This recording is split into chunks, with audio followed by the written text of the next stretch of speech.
वो भी नहीं हुआ कि बच्चों की कल भाई तुम्हारा फिर भी हो रहा है 7 बजे तक, हमारी एग्जाम आएगी तो देखना।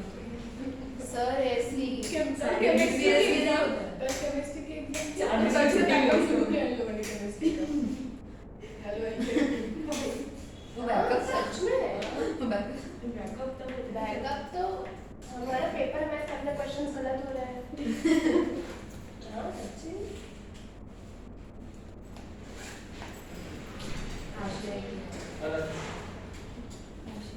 आशी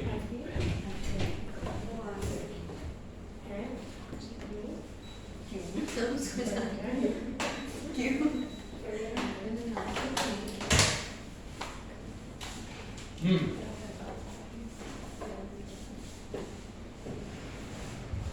क्या पढ़ाया था लास्ट? टॉर्क। ठीक है, तो टॉर्क में ट्राइपॉड हटा नीचे मिला तो पूरा नया सर एसी का क्या सच इजी चला दी? और मैंने टेन कर ओ सॉरी मेरे को लगा गर्मी लग रही है तो बोली सर इजी चला। ओके फाइन, ऑलरेडी करने का भी सोच रहा है, अच्छा ही सोच रहा है, कुछ ना कुछ हो जाएगा। आज और चालू सर ऐसे चलो देखो, टॉर्क में कल हम लोगों ने क्या सीखा था कि आइए जी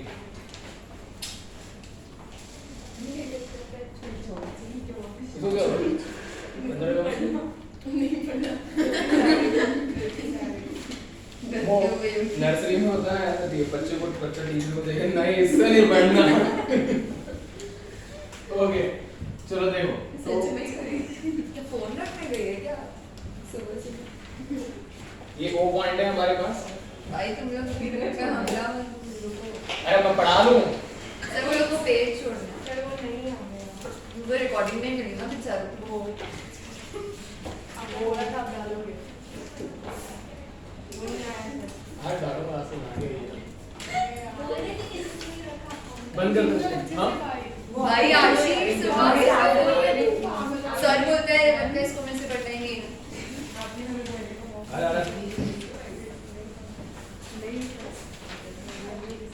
और कोई आ रहा है? चलो देखो सुनो, शांत रहो। देखो जो कल नहीं आए थे उसमें जो लास्ट टॉपिक था वहां से शुरू कर रहे हैं ताकि सबको पता लग जाए। ओ पॉइंट के रेस्पेक्ट में हम लोग ये बात जानते हैं कि आर वेक्टर के पोजीशन वेक्टर पे अगर कोई पार्टिकल है जिसका मास m है, इस m मास के पार्टिकल के ऊपर अगर इस डायरेक्शन में फोर्स लग गया कैपिटल है तो ओ पॉइंट को मैं रेफरेंस फ्रेम मान है, तो रेफरेंस फ्रेम के रेस्पेक्ट में थीटा एंगल पे पार्टिकल की पोजीशन मतलब इसके कोऑर्डिनेट्स क्या होंगे x, y, z। O point के रेस्पेक्ट में यहां पे कार्टेशियन कोऑर्डिनेट सिस्टम हमने बना दिया, ऐसा कह रहा है। ठीक है, अब O पॉइंट के रेस्पेक्ट में r की दूरी पे m मास है, m मास पे F फोर्स लग गया तो मैंने इस r वेक्टर को ऊपर यहां पे ऐसे प्रोजेक्ट कर दिया। ठीक है, तो सेम एंगल थीटा रहेगा क्योंकि फोर्स भी हॉरिजॉन्टल लग रहा है अभी के लिए। ठीक है, अब अगर ये कंडीशन है तो मैंने यहां पे r वेक्टर के दो कंपोनेंट्स बना लिए, तो इस वाले कंपोनेंट को मैं r cos थीटा बोलूंगा तो यहां पे आएगा। ठीक है, और इस वाले कंपोनेंट को यहां पे बनाऊं r sin थीटा, या मैं यहां पे ऐसे करके कर दूं r sin थीटा। बात एक ही है। ठीक है, सो r sin थीटा को अगर तुम लोग ध्यान से देखो, हां r sin थीटा को अगर तुम लोग ध्यान से देखो तो f के परपेंडिकुलर है। r sin theta is perpendicular to f ना, that means a component of r vector is perpendicular to f vector sorry. ठीक है, ओके, जब हम लोग टॉर्क को रिप्रेजेंट करते हैं तो टॉर्क को रिप्रेजेंट ऐसे करते हैं r vector cross f vector a cross b से। एग्जांपल आप लोग बहुत अच्छे से जानते हैं, right hand thumb rule, right hand palm rule, दोनों आने चाहिए, दोनों लगने चाहिए। ठीक है, क्रॉस प्रोडक्ट में दोनों लगते हैं, पाम रूल भी चलेगा और थंब रूल भी चलेगा। ठीक है, तो हम लोग इसको इस तरीके से लिखते हैं, या फिर torque is equal to r into f into sin theta. वैसे साथ में एक n कैप और आता है, where n cap is what, it is a unit normal vector। ठीक है, acting perpendicular to the plane of r vector and f vector। बात तो समझो, r f और sin थीटा आपको फिगर में दिख गए, यहाँ पे फिगर में दिख रहा है। इस फिगर में डायरेक्शन का है टॉर्क का, नहीं पता लग रहा, इस फिगर को देख के तो नहीं पता लग रहा ना, पर टॉर्क कैसी क्वांटिटी है, वेक्टर। तो हम लोग क्या करते हैं, वेक्टर क्वांटिटी को जब रिप्रेजेंट करते हैं या जब बनाते हैं तो वहां पे मैग्नीट्यूड के साथ एक यूनिट वेक्टर को मल्टीप्लाई कर देते हैं। अब यूनिट वेक्टर क्या होता है, तो हम लोगों ने अभी क्या बोला, this n cap is what, it is a unit normal vector acting perpendicular to the plane of r vector and f vector। मतलब r और f जिस प्लेन में एक्ट करेंगे उस प्लेन के परपेंडिकुलर डायरेक्शन में n cap एक्ट करेगा। अब हमें पता है कि भाई अगर 5 i cap लिखा जाता है, इसका मतलब है कि x एक्सिस में 5 न्यूटन का फोर्स लग रहा है। तो अगर n cap के साथ इतना फोर्स लगा, इतना टॉर्क लिखा हुआ है, इसका मतलब क्या हो गया, n cap की डायरेक्शन में टॉर्क लग रहा है। कितने न्यूटन मीटर का, कितने न्यूटन मीटर का टॉर्क लग रहा है n cap की डायरेक्शन में। गेटिंग इट और नॉट? अब मैंने आपको ऐसा समझाया हुआ है, जैसे हम लोगों ने रिंग वाले केस में ऐसा करा था कि dl वेक्टर यहां पे माना था क्योंकि करंट ऐसे जा रहा था, लेंथ वेक्टर, और ऑब्जर्वेशन पॉइंट भी अलोंग द एक्सिस था कि नहीं था ऐसे। ठीक है, तो हमने क्या कहा था कि इसको, ये हमने r वेक्टर ऐसे कर लिया था और ये dl वेक्टर था। तो dl वेक्टर और r वेक्टर का प्लेन, dl वेक्टर और r वेक्टर का जो प्लेन है वो ये था, ये ट्रायंगल प्लेन था। तो जब तुम dl क्रॉस r करते हो, तो r ऐसे हाथ घुमाया ना, dl क्रॉस r, तो तुम ऊपर आए कि नहीं आए? तो तुम लोग यहां पे ऐसे बनाया करते थे, yes or no? तो this dv vector, that is the magnetic field vector, is acting perpendicular to the plane of dl vector and r vector। तो जब आप dv वेक्टर की बात करते हो, dv वेक्टर की बात करते हो और आप लिखते हो mu naught I into dl vector cross r vector upon 4 pi into r cube.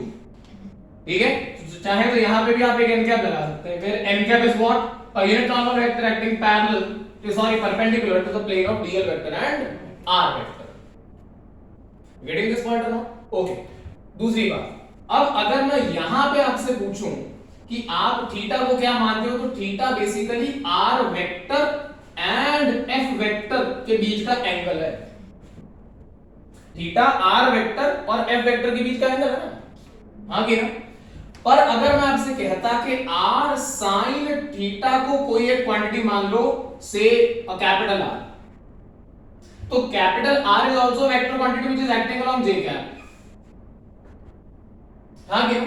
अब अगर हम टॉर्क का कांसेप्ट लगाते हैं r sin थीटा या r vector, I mean capital R vector और f वेक्टर के बीच में, f वेक्टर के बीच में, तो कैपिटल R वेक्टर और f वेक्टर के बीच का एंगल कितना है? 90। मतलब अगर आप कैपिटल R में और f के बीच में टॉर्क लगाते हैं तो आप लिखते हैं capital R into capital F into sin 90। नहीं समझ पा रहे? ये बात हमने फोर्थ फ्लोर पे करी थी, याद करो, मैं ये समझा रहा था उस दिन।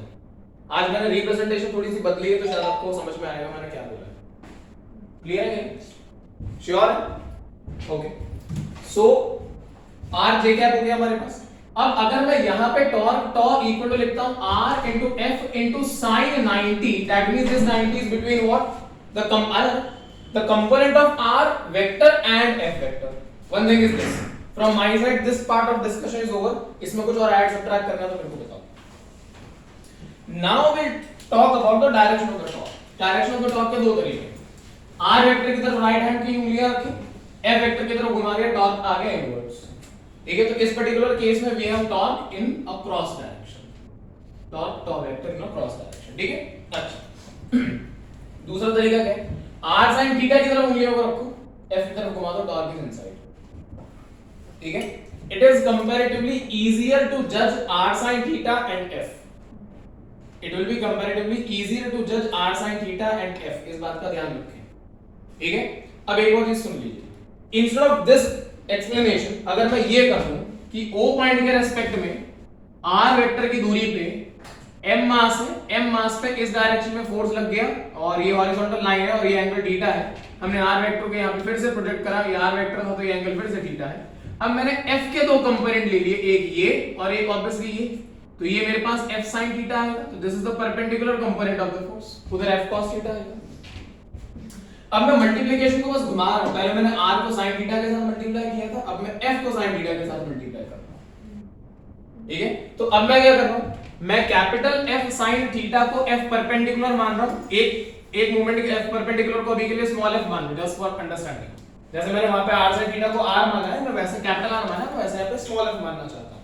तो मेरे पास जो टॉर्क का डेटा बन जाएगा वो बन जाएगा r मतलब स्मॉल r, यही स्मॉल r, तो स्मॉल r तो इधर ही लग रहा है, स्क्वायर में, सॉरी, ठीक है, इनटू कितना स्मॉल f, लेकिन इन दोनों के बीच में एंगल कितना हो गया 90, स्मॉल f के बीच में और r के बीच में एंगल कितने का हो गया 90 का, तो सेम कंसेप्ट पे आप पहुंच गए कि नहीं पहुंच गए? तो either you can understand torque tau as r into f perpendicular और r perpendicular into f, ये सब लिखना नहीं है, बस आपको समझना है। सर कल आपने बोला था कि कॉस कंपोनेंट लेंगे तो भी चलेगा, परपेंडिकुलर होना चाहिए, हाँ, तो उससे डिफरेंस नहीं आएगा। नहीं आएगा बेटा, यहाँ पे cos कंपोनेंट नहीं ले सकते, the cos component must be perpendicular to the force, वही मैं पूछ रही हूँ कि डिफरेंस नहीं आएगा, बट ऐसा नहीं आएगा ना, कल हमने क्वेश्चन किया था उसमें cos कंपोनेंट आया था, ये ऐसे था, ये L था और ये L cos थीटा था, तो हमने cos कंपोनेंट लिया ना। क्वेश्चन इज नॉट अबाउट कि r के साथ क्या मल्टीप्लाई हो रहा है, क्वेश्चन इज कि आपका r डिस्टेंस का जो वैल्यू है या डिस्टेंस का जो डायरेक्शन है वो फोर्स के परपेंडिकुलर है कि नहीं है। भाई ये तो सिर्फ एक मैग्नीट्यूड है ना, this magnitude's direction perpendicular to force, that is the main, सब आई बात समझ के नहीं? आपके आंसर में cos आ रहा है, sin आ रहा है, tan आ रहा है, cot आ रहा है, sec आ रहा है, cosec आ रहा है, मैं ये कह रहा हूं कि आपके डिस्प्लेसमेंट का या पोजीशन वेक्टर का जो डायरेक्शन है it should be perpendicular to the force, और फोर्स का direction should be perpendicular to the displacement और द पोजीशन वेक्टर, मैं ये कहना चाहता हूं। Is it done? समझ में आ गई बात अच्छे से? श्योर है? r sin थीटा की तरफ राइट हैंड को रखेंगे, फोर्स की तरफ घुमाएंगे, r वेक्टर की तरफ रखेंगे, फोर्स की तरफ घुमाएंगे, आंसर सेम आएगा। Is it okay? हां बेटा, हां जी, बस तेज ना चलाना यार, हेलीकॉप्टर उड़ जाएगा पीछे वाली कर चलिए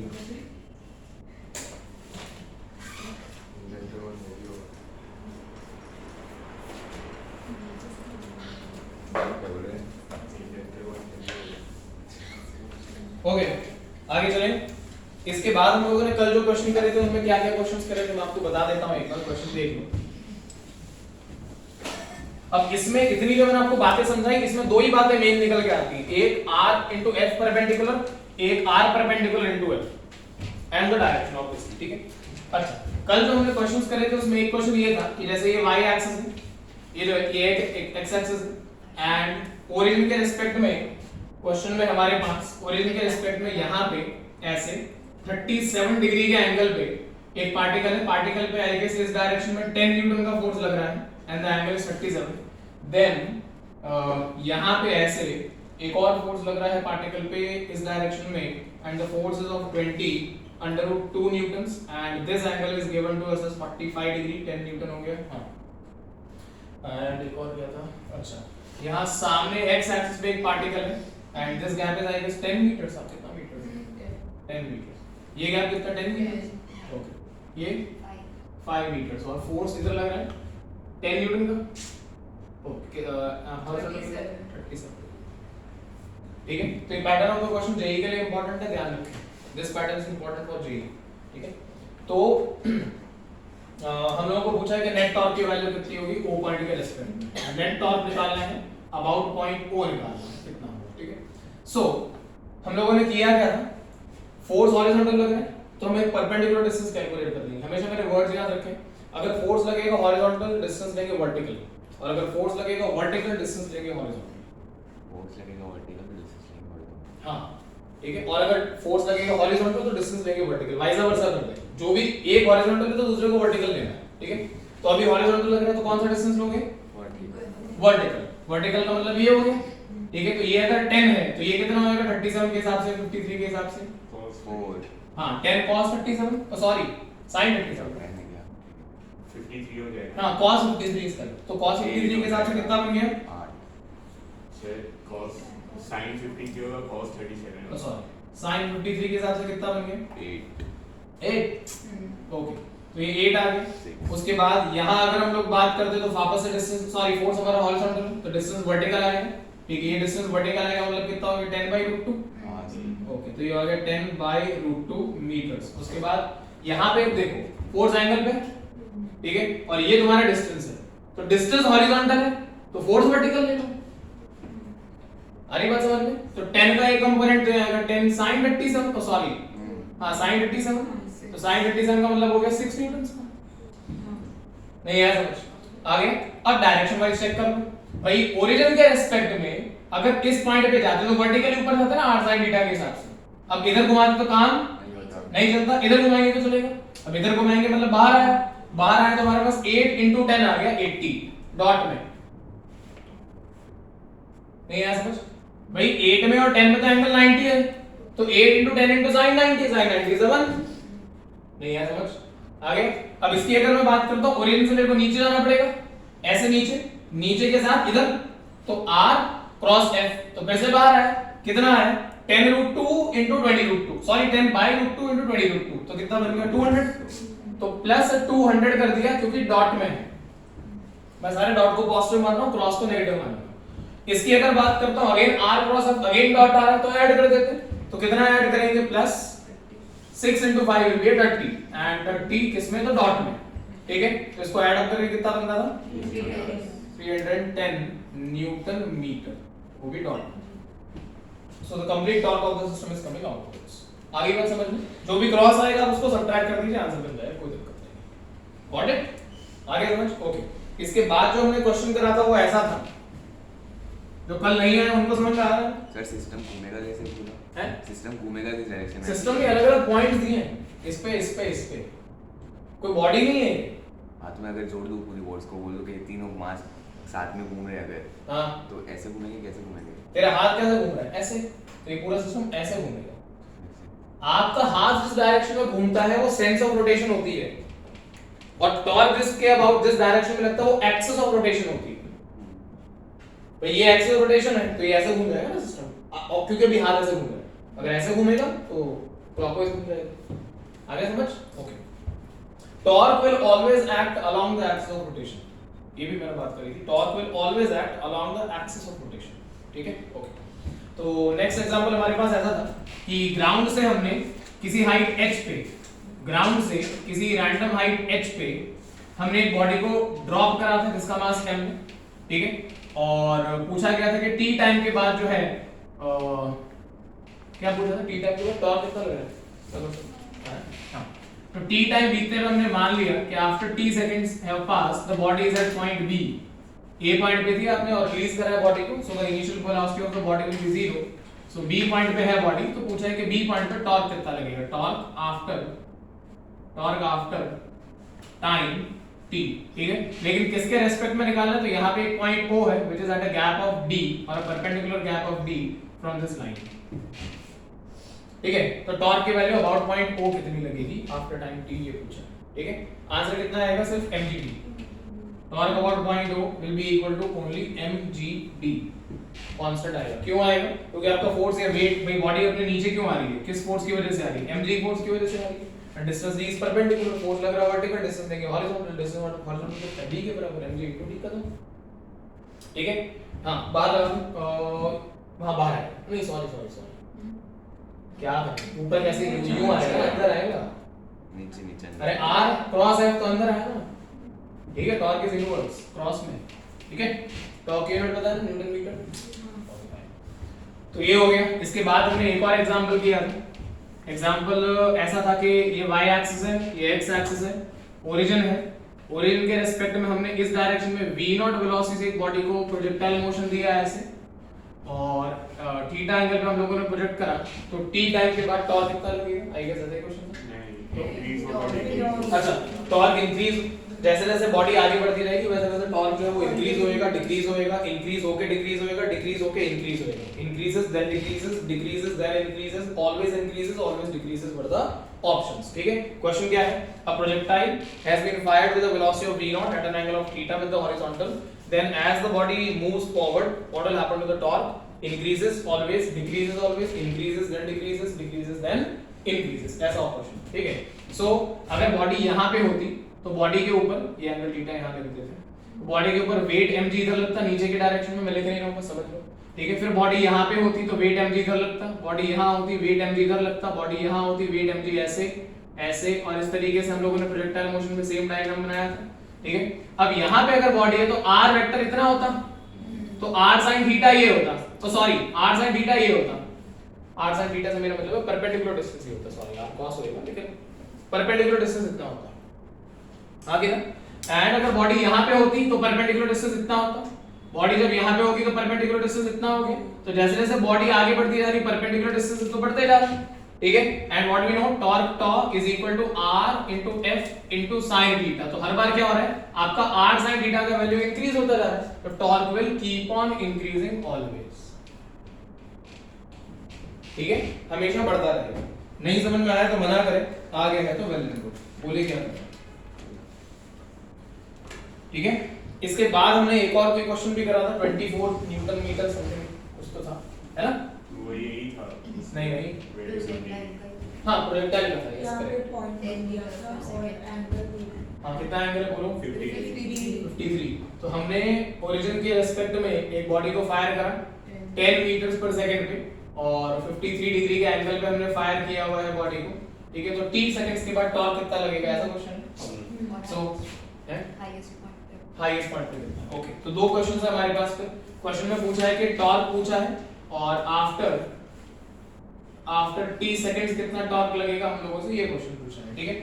सो t सेकंड्स के बाद बॉडी किसी भी रैंडम डिस्टेंस पे होगी, हमें नहीं पता कहां पे होगी, बॉडी हो सकता है यहां पे हो, बॉडी हो सकता है यहां पे हो, बॉडी हो सकता है यहां पे हो, कोई भी t सेकंड्स पे कहीं भी हो सकती है। So after t seconds what will happen is the distance covered by the body along x axis will be equal to the velocity या initial velocity along x axis into time t plus half ax t square आएगा, but ax is always 0 in a projectile motion, ठीक है। तो इतना distance cover up होगी और अगर ये डिस्टेंस हमने कवर अप कर लिया है तो हमारे पास वेट mg तो कभी भी हॉरिजॉन्टल नहीं लगेगा, वर्टिकली लगेगा, तो यही तो हमारा हॉरिजॉन्टल डिस्टेंस है और फोर्स हमें पता है कि हमारा वर्टिकल है, तो टॉर्क कितना लग जाएगा, vertical force into horizontal distance, तो vertical force is m into g into horizontal distance is v naught along x axis into time t, that's it। Torque as a function of time t आ गया हमारे पास, ठीक है। अब कई बार वो लोग क्या पंगे लेते हैं, वो लोग कहते हैं एंगुलर मोमेंटम भी निकाल के बताओ, तो टॉ बराबर dl by dt, dl equal to tau dt, tau dt में टॉ का इंटीग्रेशन कर दो, आंसर आ गया। tau is equal to dl by dt, f is equal to dp by dt, तो tau equal to dl by dt, तो dl is equal to tau dt, तो tau के साथ dt है, ठीक है, तो tau needs to be a function of time t, तो tau is a function of time t, तो इंटीग्रेट कर देगा तो dl एंगुलर मोमेंटम का आंसर आ जाएगा, ठीक है। उस पे भी आएंगे, हम लोग पढ़ेंगे अभी, टॉर्क के बाद एंगुलर मोमेंटम पे टॉपिक आएगा, खैर। तो ये हो गया। अब उसके बाद उन्होंने पूछा था हाईएस्ट पॉइंट पे टॉर्क कितना लग रहा है, हमें ये निकालना है। तो हाईएस्ट पॉइंट पे क्या होगा, नीचे की डायरेक्शन में जो फोर्स लगेगा वो mg लगेगा और ये आपका r वेक्टर बनेगा, तो आपका vertical distance means perpendicular distance कितना हो जाएगा, रेंज का आधा और उसे क्या बोलते हैं टॉर्क, तो torque tau is equal to या तो आप कर दो रेंज का आधा एंड mg, या तो ये कर लो, वरना क्या कर लो, इसी t की वैल्यू में कैपिटल T by 2 पुट कर दो। What is capital T? Capital T is 2v naught sin theta by g, and what is range? Range is v naught square sin 2 theta by g, पढ़ाया हुआ है आपको ऐसे, या फिर इसको क्या याद रखने को बोला है, 2v naught along y axis upon acceleration of y axis, and इसको आप लोग क्या हो गया, ये भी ठीक है, ये भी ठीक है, मैंने यहाँ बोला t की जगह t by 2 पुट कर दो, कल ऐसा बताया होगा शायद, वरना r by 2 पे mg कर दो, अरे हाईएस्ट पॉइंट पे r by 2 तो mg कर दो, परपेंडिकुलर डिस्टेंस हो गया ना, ठीक है। तो रेंज का इसको कैसे तोड़ा था हम लोगों ने, 2 into v naught along x axis, v naught along y axis upon ay। Advance का पेपर देखा कल, ढूंढना नेट पे मिलेगी, ठीक है, क्लियर है। तो इतनी कहानी हम लोगों ने कल तक कवर कर ली थी, ये मेरा लास्ट क्वेश्चन था कल का, ठीक है। चल आगे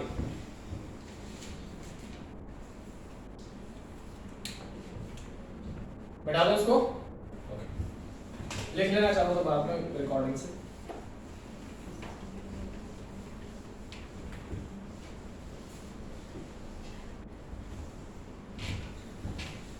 हेडिंग बनाएंगे next, torque about an axis, torque about an axis. So मैं ये कहना चाहता हूं कि कल जब हम लोगों ने बात करी थी, कल जितने भी क्वेश्चन अभी आपके सामने जो क्वेश्चंस मैंने प्रेजेंट करे, उसमें जो भी आपने टॉर्क्स कैलकुलेट करें वो किसी पॉइंट के अबाउट कैलकुलेट करें, भाई वो पॉइंट के रेस्पेक्ट में आपका हाथ घूम रहा है ना, एक चीज और समझ लो, ये तो तुम्हारी रिस्ट है ना, तो ये रिस्ट क्या रोटेट 360 डिग्री, मतलब ये फील ले लो इस चीज का, तो आपकी जो रिस्ट है वो 360 डिग्री पे घूम सकती है, मतलब बेसिकली ये पाइवट पॉइंट है, this is the pivot point. तो ये जो पाइवट पॉइंट है यही वो पॉइंट O है। अब उस O की प्रॉब्लम क्या है कि O तो एक पॉइंट है, अब एक पॉइंट से अगर आप कुछ बनाओगे तो एक स्फीयर बनेगा। स्फीयर कितना स्टेरेडियन कवर अप करता है? 4 पाई स्टेरेडियन कब कवर अप होता है? जब आप 4 पाई स्टेरेडियन कब कवर अप होता है? जब आप एंगल कितना बनाते हो? 360 डिग्री। नहीं आ रही मेरी बात समझ? तो आपकी रिस्ट 360 डिग्री घूमती है, दैट मींस आपके पास 360 ऑप्शंस हैं हाथ को रखने के। ऐसे ऐसे ऐसे ऐसे ऐसे ऐसे ऐसे ऐसे ऐसे करके आपके पास 360 ऑप्शंस हैं राइट हैंड की उंगलियों को रखने के। अब आप जिस डायरेक्शन में घुमाओगे उस डायरेक्शन में सामने उसके बाद वाले वेक्टर का एरो हाथ में आना चाहिए। गेटिंग इट और नॉट? तो ये बेसिकली O पॉइंट ये रिप्रेजेंट करता है, उंगलियां R वेक्टर रिप्रेजेंट करती हैं, थंब आंसर के डायरेक्शन को रिप्रेजेंट करता है आफ्टर कर्लिंग द फिंगर्स। ये नहीं कि सर ये और ये आंसर, तो घुमा भी तो सही नहीं समझ रहे हो? समझ रहे? इस बेसिस पे राइट हैंड थंब रूल को यूज किया जाता है। इंसान ने सोचा कैसे, तो ये आपको मैं बेसिक्स बता रहा हूं कि ये देखो ऐसा है, ठीक है? फील आ रहा है?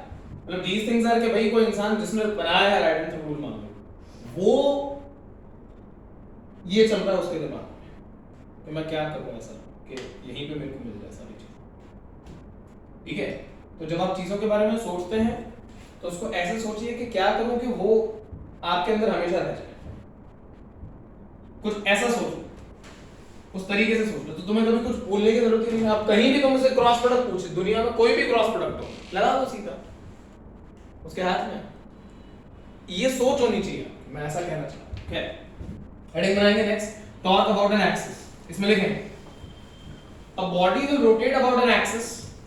इसमें लिखें a body will rotate about an axis only when a body will rotate about an axis only when torque will be about that axis, only when torque will be about that axis, only when torque will be about that axis, that is torque should act either parallel, that is torque should act either parallel or anti-parallel. Torque should act either parallel or anti-parallel to the axis of rotation, to the axis of rotation.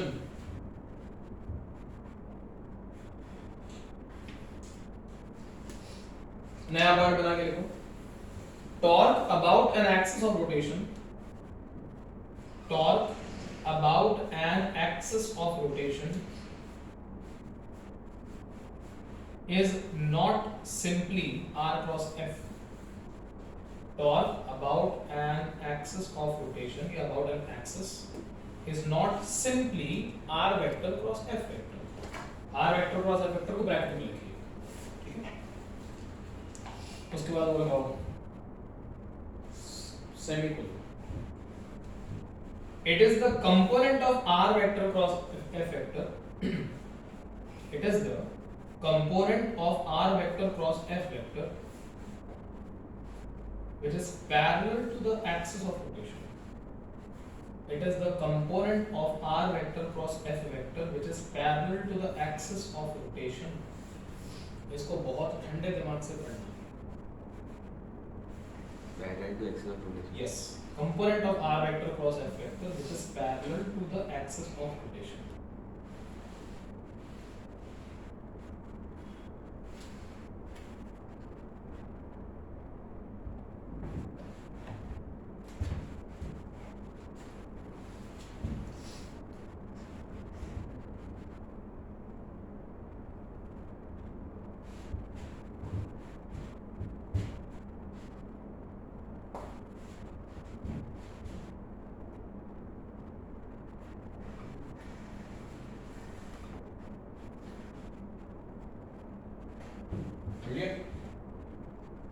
पता लगा क्या लिखा है?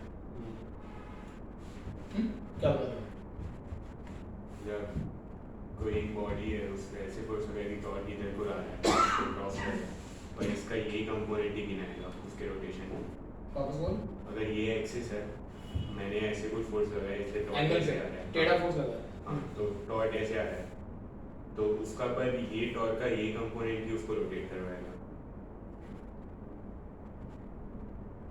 आ जाएगा समझ में अगर सोचोगे तो। आर क्रॉस एफ का एक हिस्सा ही बॉडी को घुमाने के लिए रिस्पॉन्सिबल है। Complete R cross F is never responsible. वो ये कहना चाह रहा है अगर ये एक्सिस ऑफ रोटेशन है, किसी को समझ लो, ये एक्सिस ऑफ रोटेशन है, ठीक है, मैंने मान लो 3 फोर्सेस लगाए हैं।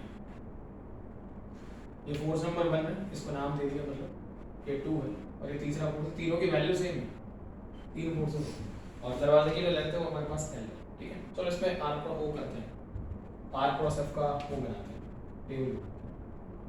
आर क्रॉस एफ का आंसर क्या बनेगा, और मतलब और टॉर्क और एक्सिस रोटेशन क्या होगा ये देखते हैं। मतलब इसी से मेरे हिसाब से क्लियर हो जाना चाहिए। Torque about axis of rotation, ठीक है। अब देखो, अगर मैं 1 नंबर फोर्स की बात करता हूं, पहले वाले फोर्स की अगर मैं बात करता हूं तो क्या बनेगा, एफ वेक्टर इधर लगा, एक्स रोटेशन के रेस्पेक्ट में अगर मैं जाऊंगा तो point of application of force तो ये है, तो इधर से अगर मैं इधर गया तो मेरा डायरेक्शन ये होगी, तो आर वेक्टर इधर है, एफ वेक्टर इधर है, एंगल कितना हो गया 180, तो R cross F will be 0। अच्छा, आर क्रॉस एफ इज 0, तो टॉर्क कितना लिखोगे, 0 या कुछ और, 0, तो 0 टॉर्क आ गया पहले वाले केस में। दूसरे वाले केस में अगर मैं बात करता हूं, दूसरे वाले केस का मतलब ये हो गया, तो मेरा R point of application of force ये है, तो R vector cross F vector, ठीक है। तो आर क्रॉस एफ में आंसर आएगा कि नहीं आएगा, पहले ये सोचो, आर और एफ में एंगल कितना हो गया 90 हो गया, तो आर इनटू एफ या एल इनटू एफ हमारा टॉर्क का आर क्रॉस एफ का आंसर है, L into F. But you need to understand, आपके टॉर्क का डायरेक्शन अंदर आया है, अंदर आया तो आपका टॉर्क क्रॉस में है, ठीक है। तीसरे वाले केस की बात करते हैं, नंबर इधर है, तीसरे वाले केस की बात करते हैं, क्या है, आपका फोर्स अंदर लग रहा है, तो आर क्रॉस है, आपका torque along the axis of rotation लग रहा है, तो मैंने यहां पे लिख दिया L into F, क्योंकि again the angle is 90 degree, लेकिन आपका F जो है वो अलोंग एक्सिस ऑफ रोटेशन लग रहा है, सही है कि नहीं। तो इस वाले केस में देयर इज नो टॉर्क, दरवाजा घूमेगा थोड़ी भाई, टॉर्क क्रॉस में आया, और इसका मैग्नीट्यूड अगर मैं बात करता हूं तो मैग्नीट्यूड 0 है टॉर्क का, करके देखो ना सेकंड वाले केस में, आर क्रॉस एफ कर रहे हो तो थंब इज इनवर्ट्स भाई, दरवाजे इसका मतलब क्या हो गया भाई, जैसे ये तुम्हारी एक्सिस रोटेशन है ये, ठीक है, तुमने एक बार फोर्स इधर लगाया, अब नीचे लग रहा है ना फोर्स का डायरेक्शन, तो अगर फोर्स इस पर्टिकुलर पॉइंट में लग रहा है, और आर वेक्टर क्या था, आर वेक्टर क्या था, position vector of that point where the force is being applied, उस पॉइंट का पोजीशन जहां पर या जिस पॉइंट पर फोर्स लग रहा है, तो हमने आर वेक्टर पे, ये आर वेक्टर की दूरी ये होगी और फोर्स ऐसा लग गया, अब आर वेक्टर ये है, फोर्स नीचे लग रहा है, थंब ऐसे, थंब ऐसे, पर हाथ कैसे, ऐसे। अब मैंने तुम्हें क्या बोला था, जिस डायरेक्शन में हाथ घूमता है वो सेंस ऑफ रोटेशन है, तो दरवाजा यूं थोड़ी घूम जाएगा, इस दरवाजे की एक्सिस ये तो ऐसे ही घूमता है ना दरवाजा, पॉइंट समझ में आ रहा है। अगर तुमने फोर्स इधर लगाया तो दरवाजा ऐसे खुलता है, ऐसे, क्यों, क्योंकि आर वेक्टर वापस से ये है, यहां से आर वेक्टर ये हो भाई, इस पॉइंट पे फोर्स लगा तो इधर फोर्स लगा, इस पॉइंट पे फोर्स लगा सॉरी, और इस पॉइंट का पोजीशन क्या हो गया इधर, और फोर्स का लग रहा है अंदर, तो आर क्रॉस एफ, तो धम का आया अलोंग द एक्सिस, तो घूम गई बॉडी। आई बात समझ के नहीं, श्योर है। अब इस वाले सेकंड वाले केस में क्या हो रहा है, आर क्रॉस एफ का जो आंसर है वो एक्स रोटेशन के परपेंडिकुलर है, so there is no possible component of r cross f which can act parallel to the axis of rotation and hence the door is not moving। Second point से relate कर रहा हूं, मैंने क्या बोला, r cross f का answer या r cross f का जो डेटा बन रहा है वो एक्सिस ऑफ रोटेशन के बिल्कुल 90 डिग्री पे, अगर 90 डिग्री पे होता तो कोई कंपोनेंट नहीं बन सकता, तो since r cross f का answer is acting 90 degree to or perpendicular to the axis of rotation, so there is no part, no component of r cross f which can act parallel to the axis of rotation and hence the door is not moving। If it would have been what, अगर ये आपका दरवाजा है, ठीक है, मैं copy को हटा दूंगा इसलिए इमेजिन कर लो, ये एक्सिस रोटेशन है, और आपने फोर्स ऐसे लगाया, अरे टेढ़ा लगाया या ऊपर लगाया, डजंट मैटर। अब ये अगर तुमने फोर्स लगाया होता ऐसे, तो इस फोर्स के दो तो कंपोनेंट आते हैं ना, एक ये और एक ये, तो ये कंपोनेंट तो यूज हो गया ना r क्रॉस f में, अब दरवाजा खुल जाएगा। ये वो सेकंड पॉइंट कह रहा है कि हाँ थर्ड केस में क्या कौन सा कंपोनेंट बनेगा? थर्ड केस में तो सीधा पैरेलल ही हो गया ना, 0 डिग्री एंगल है। तो इसमें कोई कंपोनेंट तो नहीं यूज होगा ना? अरे कंपोनेंट नहीं तो पूरा अलाइनमेंट ही ऊपर आ गया ना भाई, पूरा टॉर्क ही अलोंग आ गया। There is no angle, there is no 30 degree 60 degree whatever degree, completely it is acting along 0 degree, तो it is okay. Even if component का कुछ जो सेकंड पॉइंट है उसका तो वो नहीं हो गया? नहीं, अलोंग है ना बेटा, अलोंग द एक्सिस लग रहा है ना, नॉट 90 डिग्री, कॉन्ट्रडिक्शन नहीं है। ठीक है, ओके फाइन, क्लियर है भाई सभी को? पॉइंट सेकंड पॉइंट समझ में आया कि नहीं आया? आ गया? चलिए तो डायग्राम बनाइए, दरवाजा किसमें नहीं खुलेगा वो आपको पता लग गया। ठीक है, चाहो तो कुर्सी पे चढ़ के ऊपर फोर्स लगा सकते हो। घर पे गया ना मम्मी, मैं दरवाजा खोल रहा हूँ।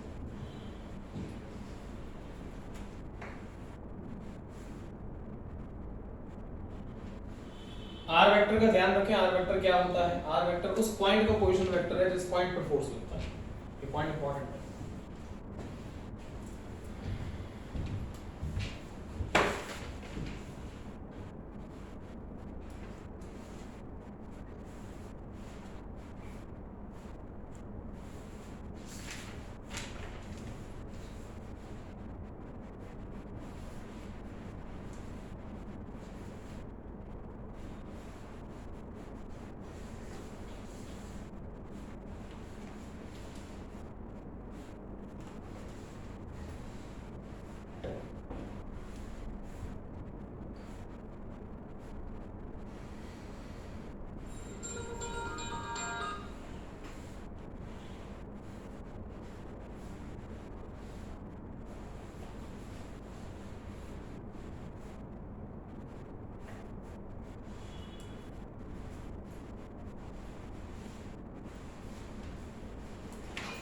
हो गया?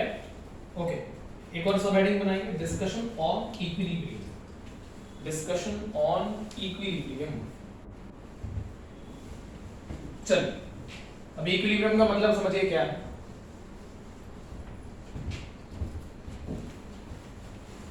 एग्जांपल लिखो, क्वेश्चन लिखो। एग्जांपल में लिखो स्टेटमेंट 1। स्टेटमेंट 1 में लिखें इफ एफ नेट वेक्टर, पहला स्टेटमेंट है if F net vector is 0, if F net vector is 0 implies tau net vector is 0, implies column, this means that, right, if f net is 0 means tau net is 0, this is the first statement। ठीक है, second statement लिखें, statement number 2,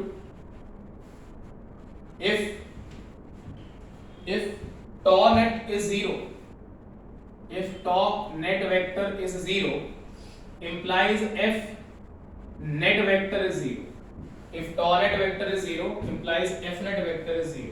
ठीक है, options ये हैं, statement 1 and statement 2 जो है both are true, then this true and false, false and true, and D both are false।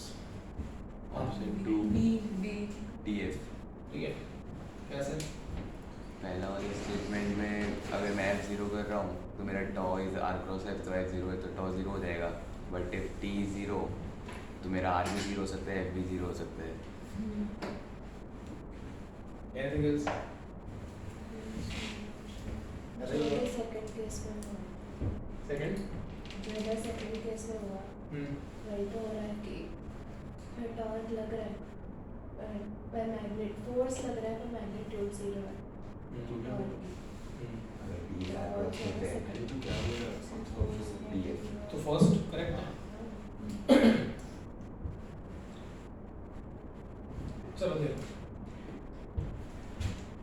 ये ग्राउंड है, ग्राउंड पे ये बॉडी, इस बॉडी पे मान लो हमने इस डायरेक्शन में और इस डायरेक्शन में दो फोर्सेस लगाए। ठीक है, मैंने कह दिया कि x एक्सिस पे जो फोर्स लग रहा है बॉडी पे वो 2F न्यूटन्स का है, इधर माइनस x एक्सिस में लग रहा है वो F न्यूटन्स का है। तो मुझे बताइए यहाँ पे F नेट क्या है, 0 है कि नॉन 0 है? नॉट 0। और क्या है टॉर्क लग रहा है? क्या टॉर्क लग रहा है? किस पॉइंट पे? कौन से पॉइंट पे? किसी भी पॉइंट के क्रॉस लगा दे, लग रहा है क्या? अरे बॉडी टॉपल करेगी, बॉडी गोल घूमेगी क्या? नहीं होगी। नहीं घूमेगी, फ्रिक्शनलेस सरफेस है। ठीक है, फ्रिक्शन अपने दिमाग से इमेजिन, जब तक नहीं दिया तब तक फ्रिक्शनलेस है, दिया होगा तो फ्रिक्शन बोलेगा तो फ्रिक्शन है, जब तक नहीं दिया फ्रिक्शनलेस। इज इट ओके कि document is 0? Okay. If I say कि we have a rod like this and इस रॉड पे इस डायरेक्शन में एंड एक इस डायरेक्शन में दो फोर्सेस लगा दिए गए F एंड F। ठीक है, चलिए मुझे बताइए net torque, sorry net force कितना है बॉडी पे? 0। लेकिन नेट टॉर्क 0 है? नहीं है। पक्का? Net torque is not 0। सो पहला कह रहा है कि अगर F नेट 0 है तो टॉ नेट 0 है, तो यहाँ पे तो नहीं है, तो पहला स्टेटमेंट इज फॉल्स। ठीक है, दूसरा कह रहा है कि अगर टॉ नेट 0 है तो F नेट 0 है, तो F नेट भी 0 नहीं है, तो दूसरा स्टेटमेंट इज आल्सो फॉल्स। ठीक है, जीवन है, होता है। डायपोल में भी सर रखता था डायपोल में। गुड, दिमाग तो चलता है कम से कम। इट्स ओके, गलतियां करो, है ना? आया समझ में? Sir T = R cross F से पहले वाले को फॉल्स प्रूफ करना हो तो कैसे करें? T = R क्रॉस F से पहले वाले को टॉर्क हमेशा दो फोर्सेस का कपल होता है। ठीक है, couple always creates a torque.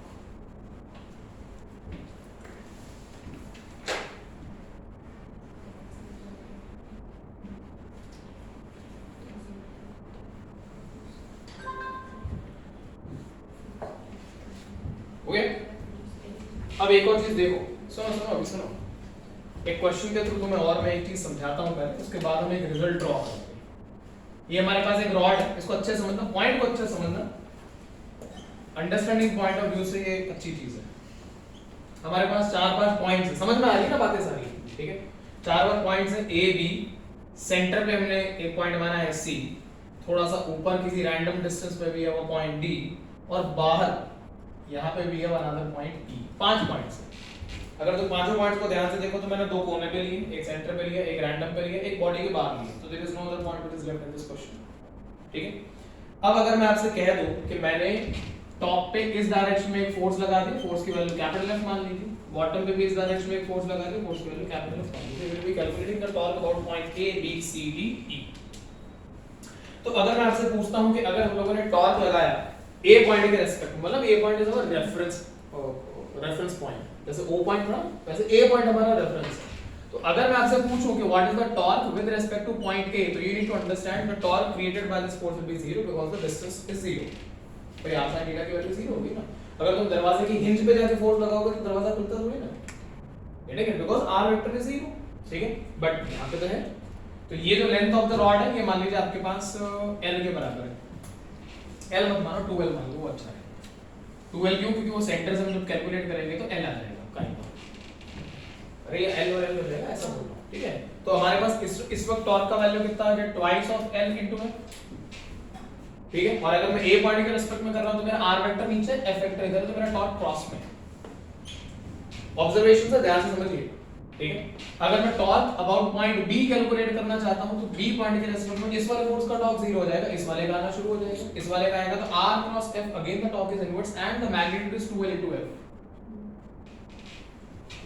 Comfortable? If we talk about point C, so point C के रेस्पेक्ट में अगर मैं बात करूंगा तो I have R cross F, so I have R cross F, so it is L into F in a cross and L into F in a cross, so plus L into F in a cross, this gives me twice of LF in a cross about point C। ठीक है, now if you talk, नहीं है समझ? C पे 0 नहीं होगा है? C पे 0 नहीं होगा। अरे C के रेस्पेक्ट में निकाल रहे, क्या कर रहा है? मिस मत करो पॉइंट को भाई। ए पॉइंट हमारा फ्रेम ऑफ रेफरेंस है ना, तो ए पॉइंट पे रेस्ट पाइवट पॉइंट है एक तरीके से, नहीं है समझ। डी पॉइंट की बात करो, डी पॉइंट। अब डी पॉइंट पे मान लो मैं कहता हूं मैंने रैंडम डिस्टेंस माना है, नहीं नहीं नहीं L/2 मत मानो, L/2 फिर स्पेसिफिक हो जाएगा। इसको x मानो, इसको x मानो, तो डी पॉइंट का ये जो गैप है ये L - x मानो, समझ गए। अब डी पॉइंट के रेस्पेक्ट में r क्रॉस f, तो ये आएगा x into f इन क्रॉस, और डी पॉइंट के रेस्पेक्ट में L - x plus L, ये कितना हो गया 2L - x, तो 2L - x cross f cross, तो ये आ गया प्लस 2L - x f इन क्रॉस, नहीं यार समझ, ओपन करो उसको पूरे में, xf क्रॉस कैंसिल हो जाएगा, 2LF क्रॉस बच जाएगा, तो 2LF क्रॉस बच गया। समझ में आ रहा है कुछ का नहीं, बत्ती जल रही है, क्या हो रहा है पता लग रहा है ना, कोई भी फ्रेम रेफरेंस ले लो आंसर सेम आते जाता है। टॉ डी सॉरी टॉ ई, अब टॉ ई में अगर मैं बात करता हूं तो मान लो हम लोगों ने, हां बोलो डाउट है कोई, हां ओके, टॉ ई में हाँ नहीं, पर उसके लिए क्या करो सुनो, यहां से एक डिस्टेंस लोगे, मतलब ये डिपेंड करता है क्या दिया हुआ है क्या नहीं दिया हुआ है तुम लोगों को, और ए पॉइंट का ये डिस्टेंस आएगा, तो r क्रॉस है सम इज इनवर्स, ठीक है। किसके लिए बात करोगे तो ई पॉइंट के रेस्पेक्ट में ये, तो r क्रॉस f फिर से सम इज इनवर्स, पहली चीज ये। अब दूसरी चीज क्या होगी कि तुम्हें इस ये डिस्टेंस अभी दिया हुआ नहीं है, वरना तुम अक्कल लगाओ, इस डिस्टेंस के रेस्पेक्ट में अगर बात करते तो क्या बनता भाई, ई पॉइंट यहां, अब ई पॉइंट यहां, तो यहां पे तुम थीटा बन के बैठे हुए हो, अब यहां पे अगर बैठे हुए हो तो फोर्स कैसे लग रहा है यहां पे, दिस डायरेक्शन क्या है हॉरिजॉन्टल, डिस्टेंस क्या लोगे तो आ गया x, ठीक है। यहां फोर्स कैसा लग रहा है हॉरिजॉन्टल, डिस्टेंस क्या लोगे वर्टिकल, तो आ गया 2L - x, तो फिर से आंसर वही बनेगा, ठीक है। तो ये आंसर टॉ ई का फिर से आ गया 2LF n क्रॉस। अब मेरी बात सुनना, इस बॉडी पे नेट फोर्स कितना लग रहा है, हाँ नेट फोर्स 0, अगर बॉडी पर नेट फोर्स 0 है तो टॉ नेट जो है वो 0 होगा, सॉरी टॉ नेट जो है वो सेम होगा about any point, it may be 0 also, tau net may be 0 which I don't know right, मतलब मैंने ऐसा क्वेश्चन क्रिएट करा कि 0 ना आए, 0 आ भी सकता, कोई दिक्कत नहीं, बट एनी पॉइंट ले लो 0 नहीं है, वो सेम है, सॉरी गॉट इट। अब नोट डाउन करो,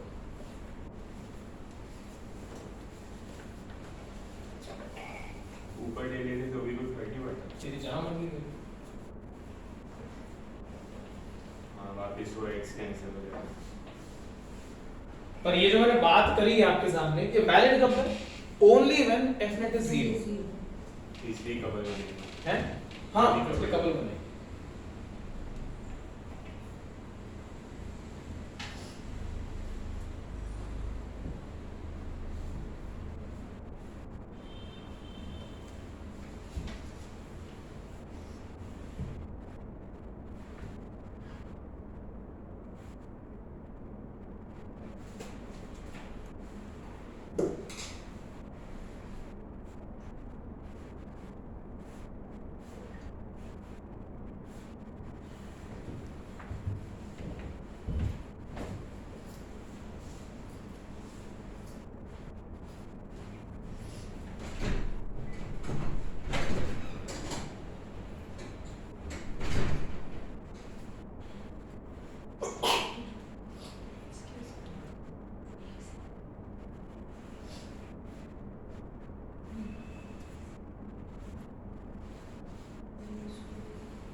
the center of one center get on मिल जाएगा फिर इंटीग्रेट 0 से आगे इसमें गंदा क्या है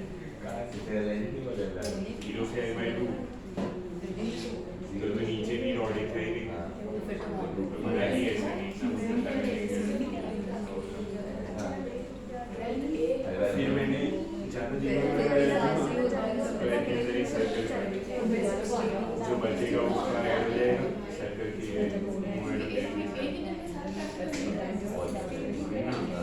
जो बचेगा वो ये साइड का जो बचा है वो डायगोनल पे पॉइंट है समान और इस साइड का वो वाले डायगोनल पे पॉइंट है ये सब का ऐड करना आगे आएगा इसमें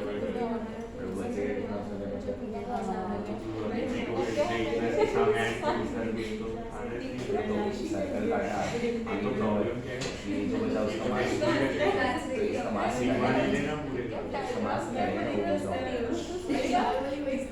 वो फिर मास डिस्ट्रीब्यूशन ये मैंने डायग्राम में रखा नहीं है सेंटर ऑफ मास भी ढूंढना पड़ेगा वो जो बचेगा उसका सेंटर ऑफ मास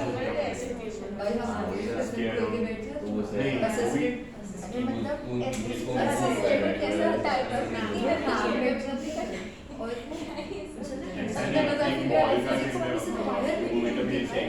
इसका सर्किट पब्लिक का मूवी से होता है केमिस्ट्री वाली बात है यहाँ पे तो मास वहाँ पे बैठ जाएगी और टिफिन में बैठ जाएगी सबसे जीरो तो ये सोच रहा हूँ रॉड और एक दिन कुछ भी मैं आपसे प्रैक्टिकल वो खाली तेरा वो डी थीटा कैसा बनेगा वो बैठ जाएगी वहाँ से तो प्रैक्टिकल क्या करेगा एक्सिस के अराउंड निकालने उससे यहाँ पे ये रॉड पड़ा है हाँ ये राइट से तो ये तू थीटा वीटा तो लेगा ना ये डिस्टेंस नहीं होगा ना ये डिस्टेंस पैरेलल हाँ एक्सिस चल पर क्या मतलब ये एक्स जाएगा पर ये पहना भाई X तो वो है सुनिए मेरा रॉड है इसके नाम क्या होता है स्टोव भी है स्क्वायर बाय 6 गैस ठीक है अभी मेरा रॉड है मैंने इसको इधर ले आया ये मेरा एलवेडी है अच्छा मतलब ऐसे मल्टीपर्पस एलवेडी से 0 तक करूंगा वो पैरेलल एक्सिस वेरी गुड तो इंटीग्रेट नहीं करना पड़ेगा हाँ इंटीग्रेट हो जाएगा फाइनाइट रॉड है अच्छा है सबसे सिंपल इससे ज़्यादा सिंपल सोचा तो था भाई मेरे को मेरा चाचू ने बताया था कि मैं चुटता है एमएच स्क्वायर बाय 6 होता है ना एमएच स्क्वायर बाय 6 तू कर मेरा दिमाग में उनसे उनका आई से लिखा टेस्ट किया ऐसे दिमाग में नहीं होता उस तरह की बात टेस्ट करते हैं दिस ईयर लिखना लिखना है भाई वो इंटीग्रेट किया या नहीं हुआ बे नहीं हुआ तेरे से नहीं हुआ दिमाग खराब हो गया मेरा रोज रिजल्ट से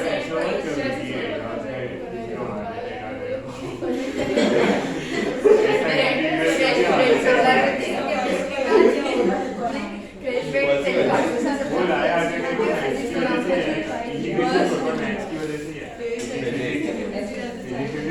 इतना ऐसा डर नहीं लगता तो समझ ही नहीं आता सही में टेबल होता है ना स्टूल्स होते हैं वहाँ पे बैठने एक्स तो को हम सब बैठे हुए मैम खड़ी थी तो फिर मैम नहीं रहती तो हम सब बैठे हुए थे तो मैम बोलती है टेबल दो ना हम लोग ने इसीलिए ध्यान नहीं दिया नहीं मैम यहाँ पे तो टेबल दो ना 3-4 बार बोली हम लोग अपना नाम मैम बोलती है बच्चे का टेबल दो ना मैं कौन सा टेबल तो जस्ट आप क्या बात कर रिकॉर्ड हो रही है कोई बात नहीं वालों पे फुल क्रॉस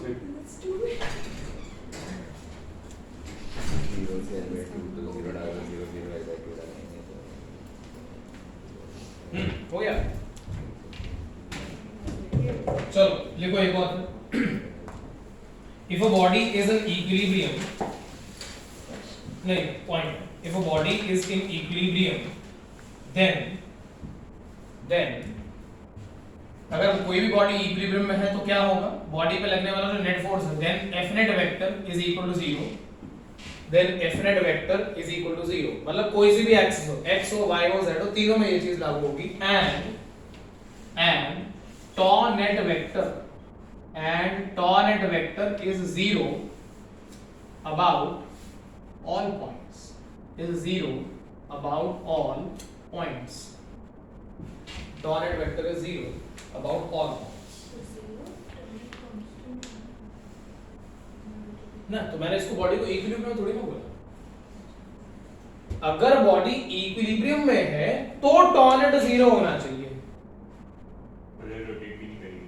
हाँ अरे टॉर्क नेट की वैल्यू 0 होनी चाहिए, इक्विलिब्रियम थोड़ी बोली कि मैंने, इस पे टॉर्क लग रहा है ना, बॉल घूम रही है ना, ये तो बॉडी गेटिंग इट और नॉट।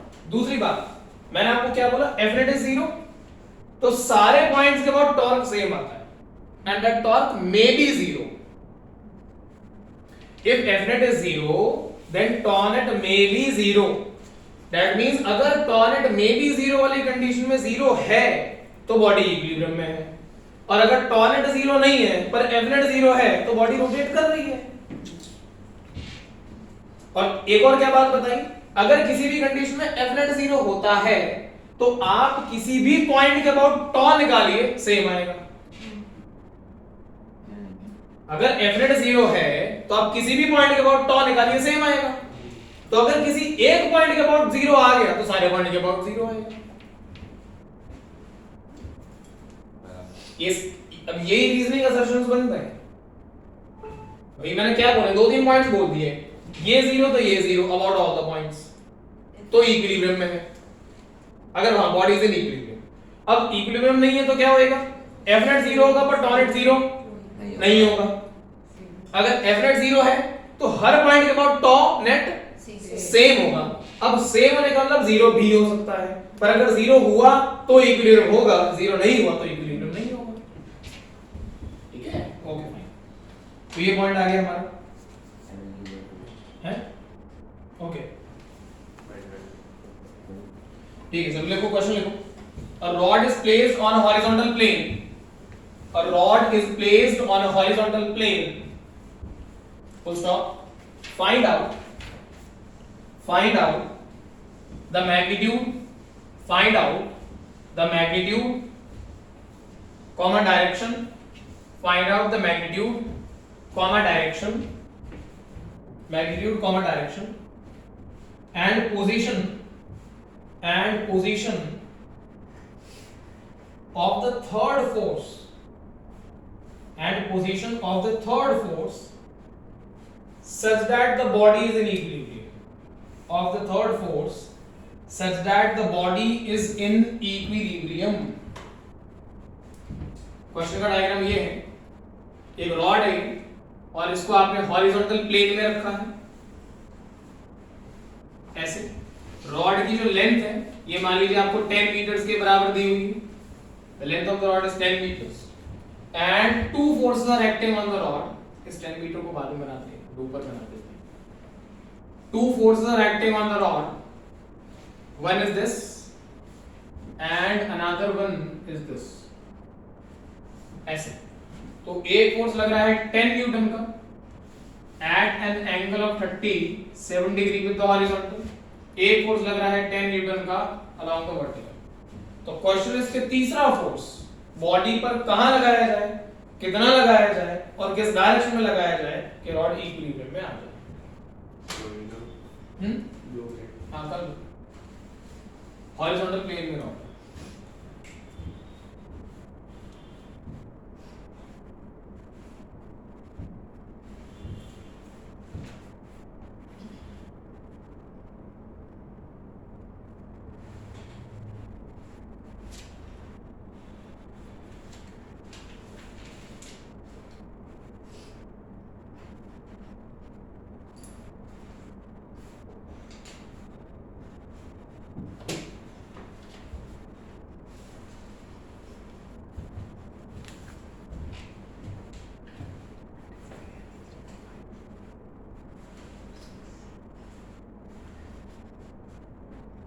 The magnitude 4 Newton.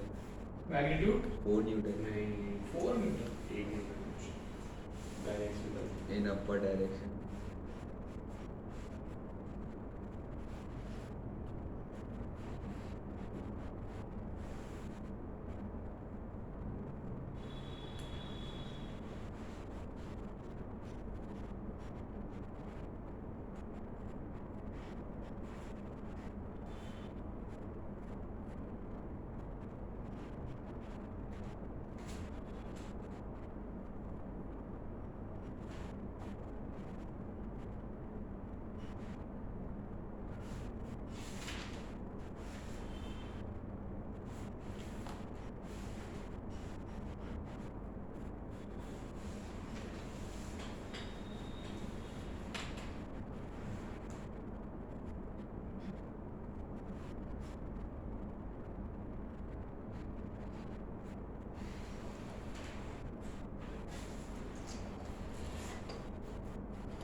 हो गया।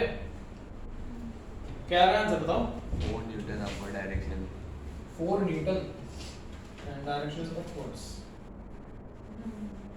अच्छा ठीक है, देख लेते हैं। चलो देखो, सबसे पहली बात तो ये कि 10 न्यूटन का फोर्स y में लग रहा है, और अगर मैं इस 10 न्यूटन के दो कंपोनेंट्स बनाता हूं तो एक कंपोनेंट मेरे को यहां दिखेगा और दूसरा जो कंपोनेंट है वो मुझे यहां पे बनता हुआ दिखेगा ऐसे।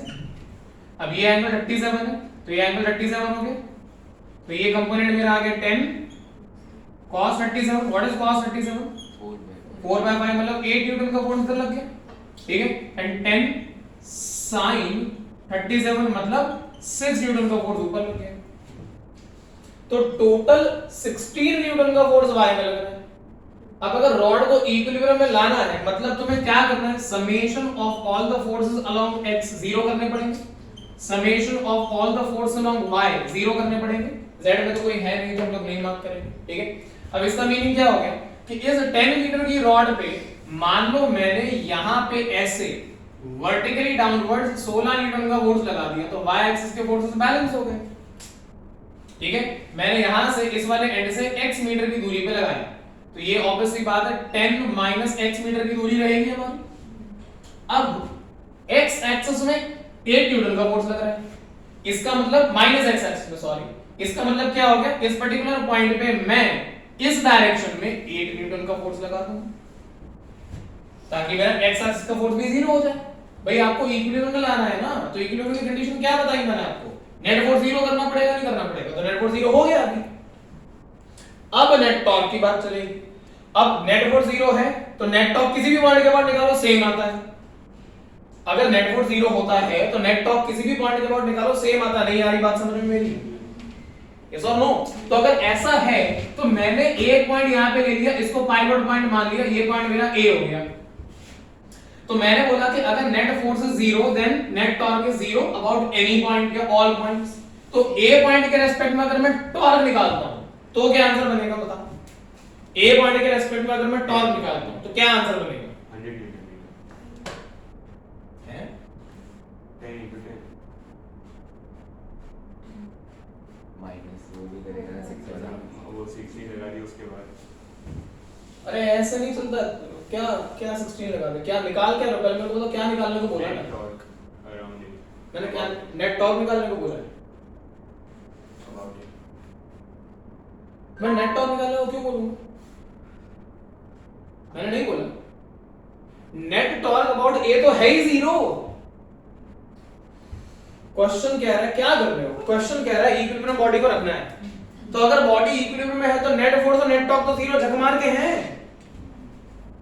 उसने पूछा क्या है, अगर बॉडी इक्विलिब्रियम में है तो तुम मान के चलोगे ना कि बॉडी इक्विलिब्रियम में है, तो फोर्स और टॉर्क तो 0 है ही।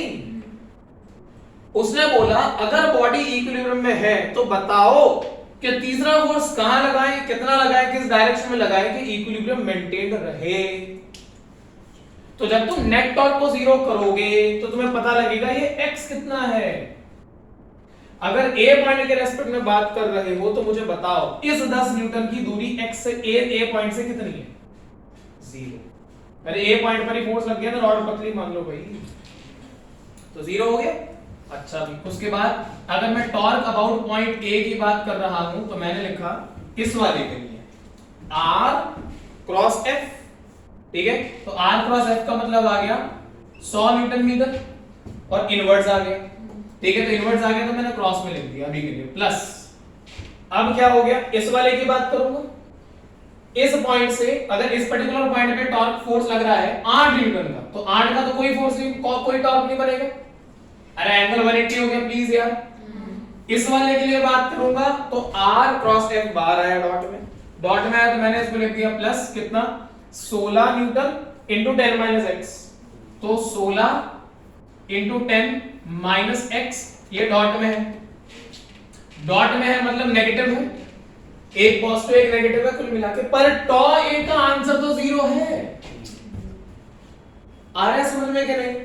तो यहां से मैंने लिखा 100 newton metre equal to 16 into 10 minus X, तो यहां से आ गया 100 बाई 16, ठीक है, is equal to 10 minus X, तो x कितना आ गया 10 या 160 माइनस 100 बाई 16, ठीक है। एक करेक्ट है कि नहीं? ना सही है, ठीक है। तो 60 बाई 16 मीटर आ गया। तो आप जब a पॉइंट से अगर 60 बाई 16 मीटर, तो अगर आप a पॉइंट से, ये तो x ही आया, तो a पॉइंट के रेस्पेक्ट में अगर बात करेंगे तो कितना लिखेंगे 10 माइनस 60 बाई 16, सॉरी हाँ 10 माइनस 60 बाई 16 कितना बनेगा 10 minus 60 by 16 25 by 4 25 by 4 25 by 4, okay fine. तो 25 by 4 मीटर्स का मतलब फोर्स लगाएंगे ये पॉइंट के रेस्पेक्ट। तो कहां लगाएंगे पता लग गया। अब कितना लगाएंगे कैसे पता है, 16 नीचे लग रहा है, 8 इधर लग रहा है, 16 और 8 का नेट कितना बनेगा? तुम लोग भूसा खाओगे क्या? क्या पूछेगा अभी? 16 और 8 का नेट बताइए। 4 रूट 20, तो 20 का भी तो 4 बाहर आ ही सकता है सलूट में रहेगा यार। तुम इसका आंसर बताओगे? 8 रूट 5 न्यूटन का फोर्स लगा, ठीक है। डायरेक्शन पता लग जाएगा, डायरेक्शन क्या आएगा 16 बाई 8, tan थीटा है 16 बाई 8, 16 बाई 8 सॉरी, तो 2 आ गए, तो tan इनवर्स 2, ठीक है। अरे टफ कहां है यार, इधर इधर फोर्स बैलेंस करना है, उसमें तोते उड़ रहे हैं भाई। इक्विलिब्रियम में ये तो दिया है ना, थाली में परोस के दे रहा है कि बेटा इक्विलिब्रियम में जा ले जा, तुम क्या लेना हम ना लेंगे, टेस्ट ही नहीं लगता, ऐसा थोड़ी होता है। हाँ कि ना, ये तो मतलब वही वाली बात है, मम्मी के हाथ का खाना अच्छा नहीं लगता, बाहर की पानी पूरी।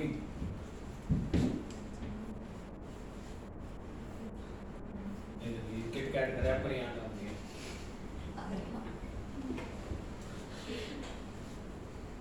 इसको किट कैट कैसे में वो किट कैट नहीं दी और बंदे ने हाथ से छीन ली। जरा पैसे बढ़ा दो, बाकी सब दे दो। ऐसी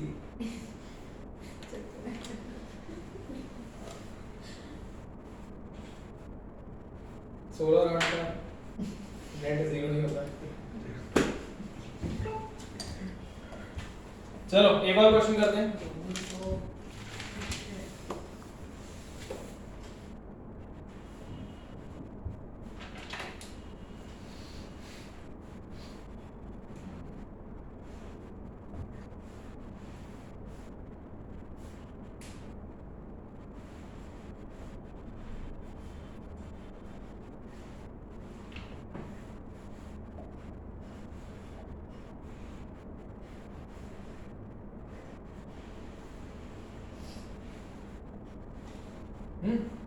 चलो जल्दी करो यार, ये तो क्वेश्चन लिखा है बोर्ड पे। ये रॉड है हमारे पास ऐसे वर्टिकल प्लेन में है इस बार, और इस रॉड पे हॉरिजॉन्टल एक्सिस के साथ 45 डिग्री में एक फोर्स लगा दिया गया 10√2 न्यूटन का, ठीक है। और इस हॉरिजॉन्टल एक्सिस के साथ यहाँ नीचे ऐसे एक और फोर्स लगा दिया गया and the force is of 20 Newton making an angle of 37 degree, ठीक है। ओके, रॉड की जो लेंथ है आपको दे दी गई 10 मीटर्स। क्वेश्चन वही है, तीसरा फोर्स कहां लगाया जाए, कितना लगाया जाए, किस डायरेक्शन में लगाया जाए कि rod is in equilibrium, same question ऐसा तो, ठीक है। करो उसको फटाफट, गलत मत करना प्लीज।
पिछले साल के वीडियो लेक्चर देखे तो पिछले साल ठीक है,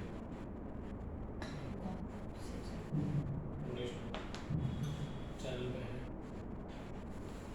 चैनल पे कोई वीडियो दिखता ही नहीं है, प्लेलिस्ट में जा। फिर बात है उस पर नहीं दिखता।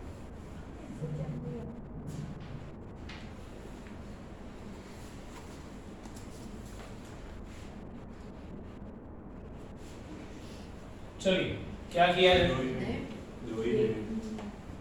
कैलकुलेशन बहुत 26 का स्क्वायर क्या होता है? हाँ पर इसका स्क्वायर, x अरे तो ऐसे ही बोल दो ना 26 और दूसरा कितना 1x है, हां 26 and 2 करेक्ट है, ठीक है चलेगा। अंडर रूट 26 का स्क्वायर प्लस 2 का स्क्वायर, ओके फाइन। कितने डिस्टेंस में निकाल लगा के लगेंगे, तो एफरेट निकालना पड़ेगा ना into x करने के लिए। यार तुम सच में इस डायरेक्शन में 10 में, इधर 10 में, यहाँ पे और यहाँ पे, तो 20 cos 30 का कितना आएगा 16 और ये 12, ठीक है फाइन, 12 न्यूटन 16 न्यूटन, ठीक है, और ये 10 न्यूटन, ये लग गया। अब 10√2 इधर लग रहा है और 16 इधर लग रहा है, तो 16 माइनस 10√2, ओ सॉरी क्या हो गया, 10 और 16 ऐड हो जाएंगे। सॉरी मैंने गलत समझ लिया, ये 10, हाँ तो 10 इधर लग रहा है और 16 इधर लग रहा है, तो 26 हो गया। तो मान लो हमने इस पर्टिकुलर पॉइंट पे फोर्स लगाया, तो इस डायरेक्शन में एक फोर्स लगेगा 26 न्यूटन, और नीचे 10 लग रहा है, ऊपर 12 लग रहा है, तो ऊपर 2 बनता, तो नीचे की डायरेक्शन में हम लोग 2 न्यूटन का फोर्स लगाते, इन दोनों का नेट ये बनता, तो ये यहाँ पे आ गया 26 का स्क्वायर प्लस 2 का स्क्वायर, गॉट इट। और क्या करना है, टॉर्क निकालना है, तो इस पॉइंट को फिक्स कर दो भाई, ये पॉइंट यहाँ मान लो या वहां मान लो, बक्कल तो तुम इतनी है कि तुम कोने पे मारो ताकि ये फोर्स खत्म हो जाए, एक का टॉर्क नहीं लेना पड़ेगा, ठीक है, तो वो खत्म कर दिया, उसके हिसाब से निकाल दो कितना है 100/26 नहीं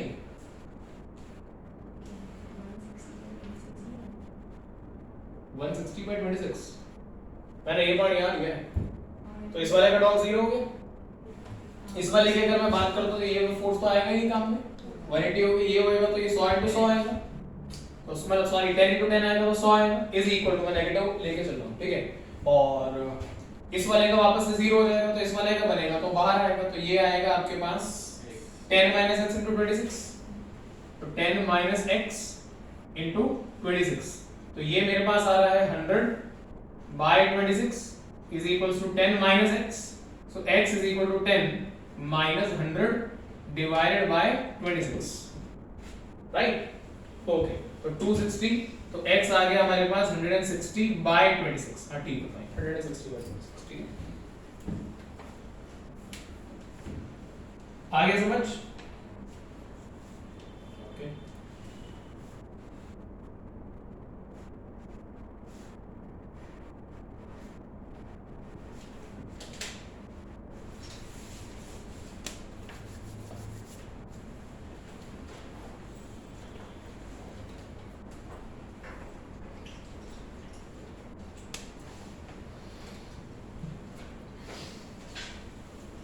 स्टार्ट आगे। ओके, एक और सब हेडिंग बनाएंगे, लैडर प्रॉब्लम्स।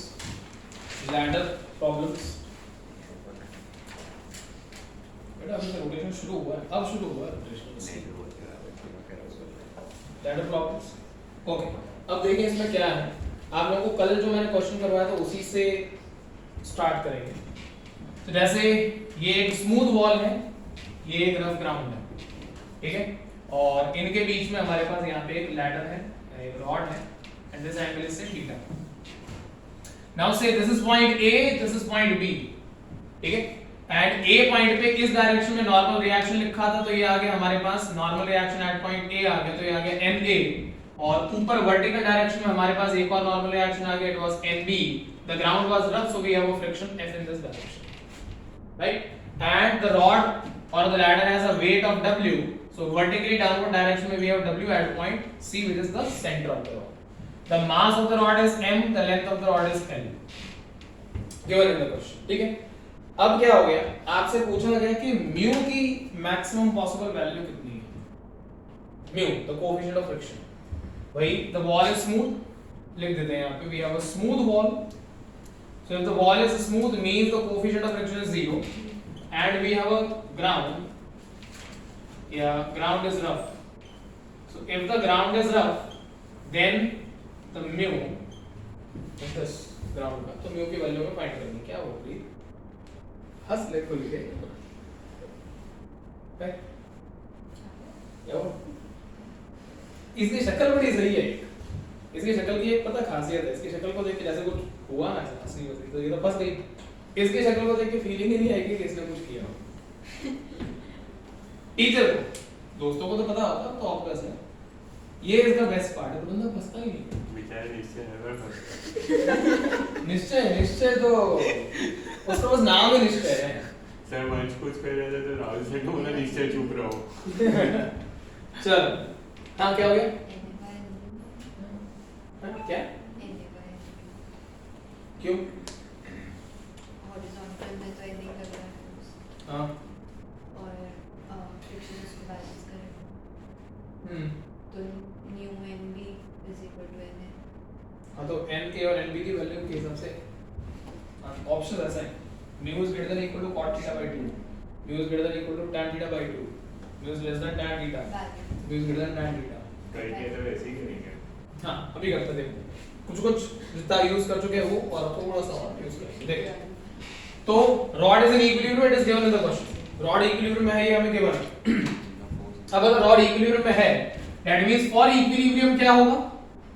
फॉर इक्विलिब्रियम हम लोग लिख सकते हैं सीधा NA is equals to the frictional force।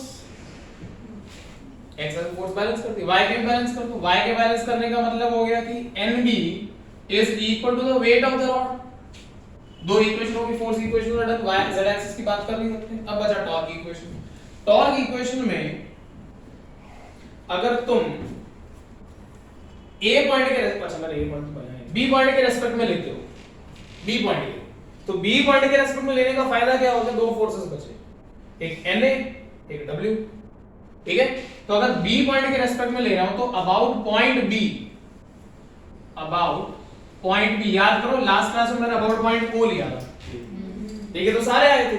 अब B पॉइंट हो तो फ्रिक्शन का भी खत्म हो जाएगा, Na और W आ जाएगा, ठीक है। अच्छा, तो अबाउट पॉइंट B, तो B पॉइंट के रेस्पेक्ट में फोर्स लग रहा है हॉरिजॉन्टल, तो डिस्टेंस लेंगे वर्टिकल, वर्टिकल डिस्टेंस है मेरा L sin थीटा, ठीक है, तो मेरे पास आएगा NA into L sin theta. अब देख लो इसका direction R R cross F, ये आ गया इनवर्स आ गया। अच्छा इसकी बात करेंगे तो इसमें मेरे को डिस्टेंस लेना पड़ेगा हॉरिजॉन्टल। अब हॉरिजॉन्टल डिस्टेंस कितना होगा तो L/2 कोसाइन ऑफ थीटा, ठीक है, तो इज इक्वल टू, अच्छा अब इसमें देखो कैसे आएगा R क्रॉस F, तो बाहर आया मैं इसलिए इक्वल टू किधर लिख रहा हूं क्योंकि एक पॉजिटिव होगा एक नेगेटिव होगा, तो इज इक्वल टू आ गया W को मैंने लिख दिया mg इनटू कितना है लिखना मेरे को L/2 कोसाइन ऑफ थीटा, तो L/2 कोसाइन ऑफ थीटा। आया समझ? तो यहां से अगर मैं L और एक L कैंसिल कर देता हूं तो मेरे को normal reaction at point A का आंसर मिल गया mg/2 cot थीटा।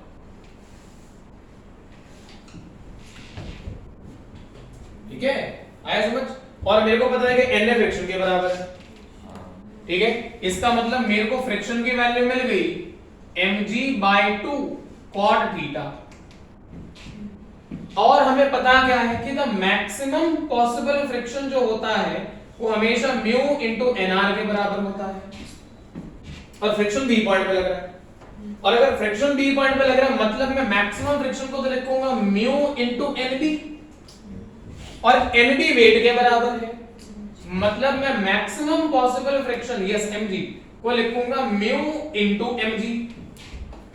तो रॉड इक्विलिब्रियम में कब तक रहेगी? रॉड इक्विलिब्रियम में तब तक रहेगी जब तक मैक्सिमम पॉसिबल फ्रिक्शन या तो बड़ा है या इक्वल टू है जो भी फ्रिक्शन लग रहा है उसके।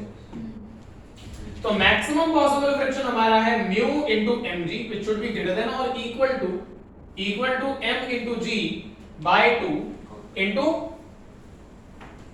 cot थीटा ना, cot थीटा। तो यहां से mg और mg ये कैंसिल हो गए, ठीक है, so mu should be greater than equal to cot theta by 2, ठीक है। अगर mu पे क्वेश्चन आ गया तो थोड़ा सा चेंज है ना, अच्छा क्वेश्चन है जो करा, अगर आपको ये चीज ना बताई जाए तो वहीं पे आप अटक जाएंगे। इजी क्वेश्चन mu निकालने में चलता वॉल स्मूथ नहीं होती तो सॉरी वॉल स्मूथ नहीं होती वॉल तो फिर वैसा नहीं आता, इक्विलिब्रियम नहीं पाता। नहीं, वॉल स्मूथ नहीं होती तो हाँ तो फ्रिक्शन ऊपर भी लगता है, हाँ, तो फिर खाली वो NB प्लस है इक्वल टू W हो जाता है, NB प्लस वॉल का है हाँ फिर तो नहीं, तो किसमें एक मिनट किसमें अगर वॉल स्मूथ नहीं होती तो फिर NB प्लस वॉल का फ्रिक्शन हाँ इक्वल टू हाँ ठीक है।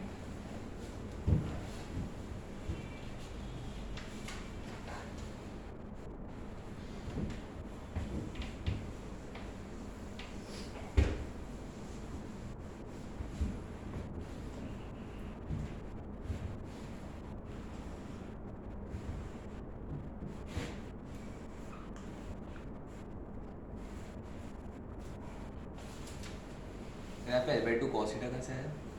कंपोनेंट ले लिया देखा, साइन जो है ये L/2 cos थीटा ही होगा, अच्छा फोर्स वर्टिकल है ना, तो horizontal component L/2 cos theta ही वर्टिकल नहीं है।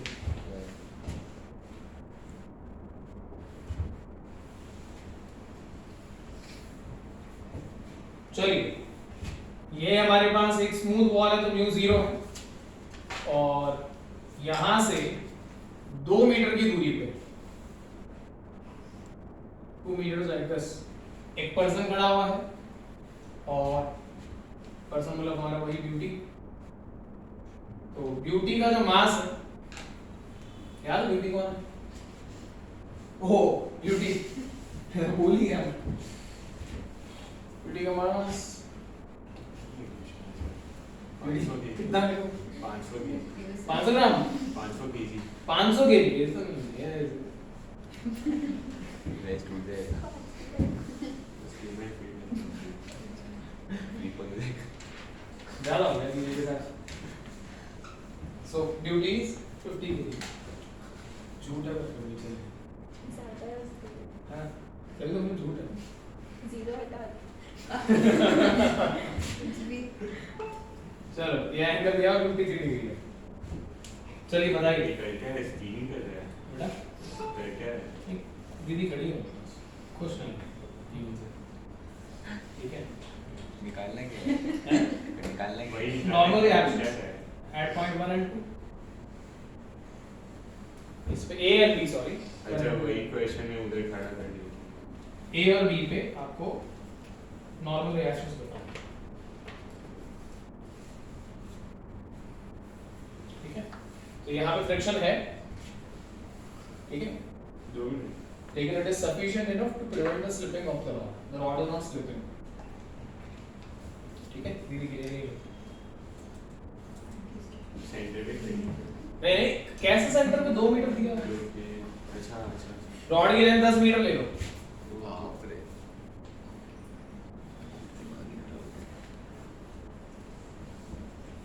तुम तो ये सोचो दीदी ऊपर नीचे से ऊपर पहुंच गई 8 मीटर रॉड भी फ्रिक्शन है है, रॉड रॉड भी फ्रिक्शन वाली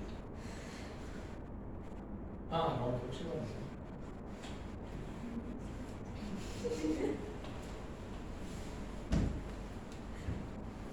जल्दी बता दो यार, टाइम लगा रहे हो बहुत आज, श्रद्धा नहीं है पढ़ने की तुम्हारी।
सर हम्म 2 सेकंड बस माइनस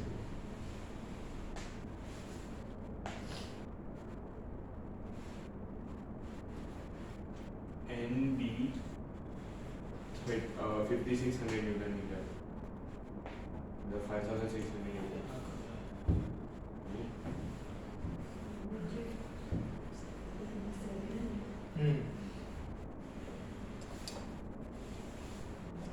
फिर उसमें टॉर्च ही लगा रहे वेट वगैरह हो जाएगी ना नॉर्मल के केस में क्या हुआ तो टॉर्च लगा रहा होगा तो बेसिक सारा होगा मैसेज देगा हेलो अभी आएगा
NA है 3800/8 NA 3800/8 300 है तेरा 700 हो गया तो दूसरा क्यों नहीं आ रहा, क्या हो गया?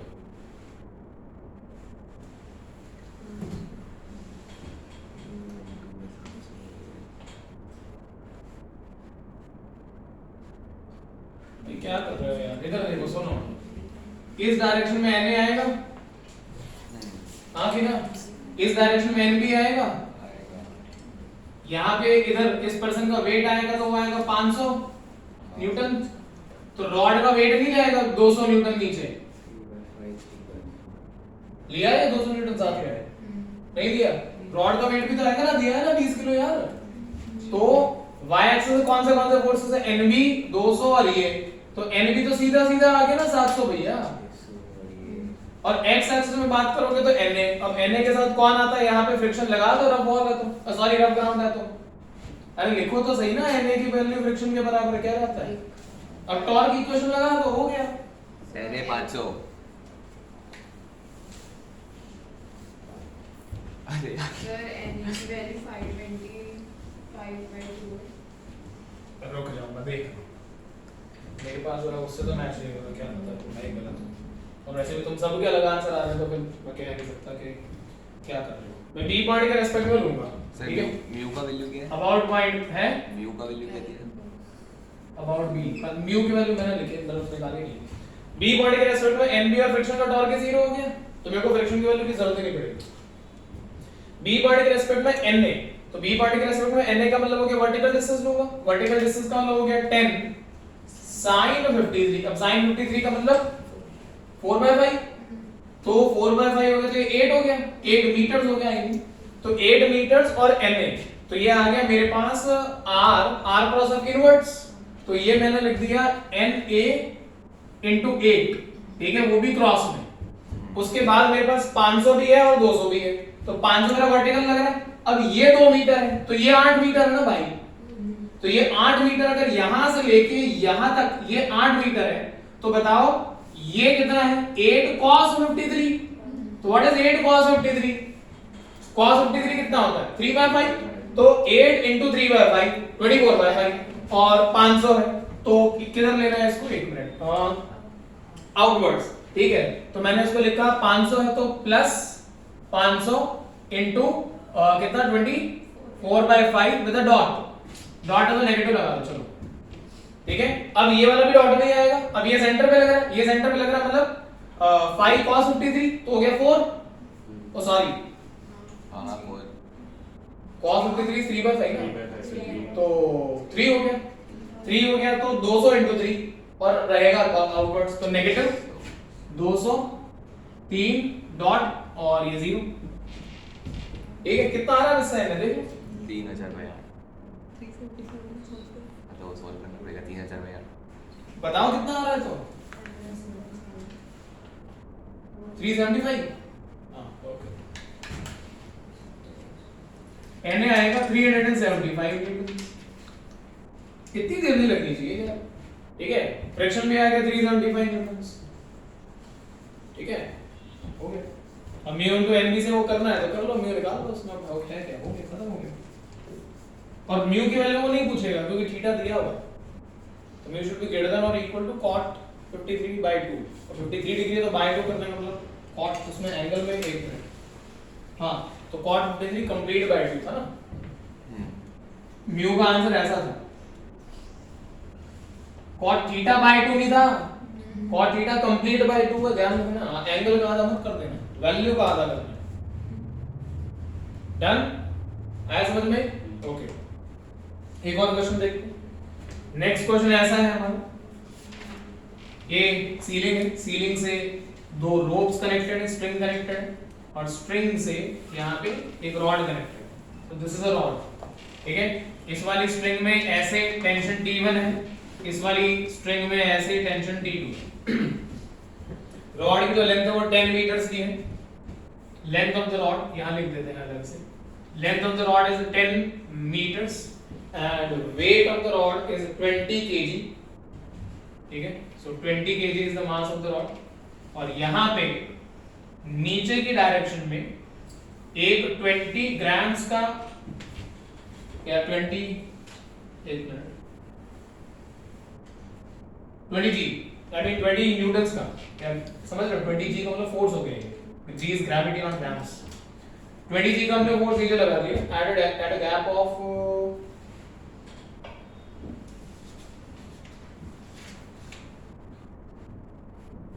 okay the gap is not given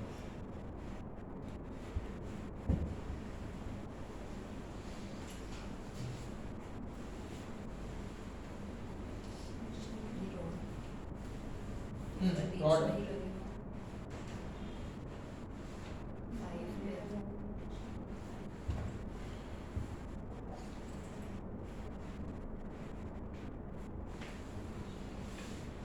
ten metre की रॉड है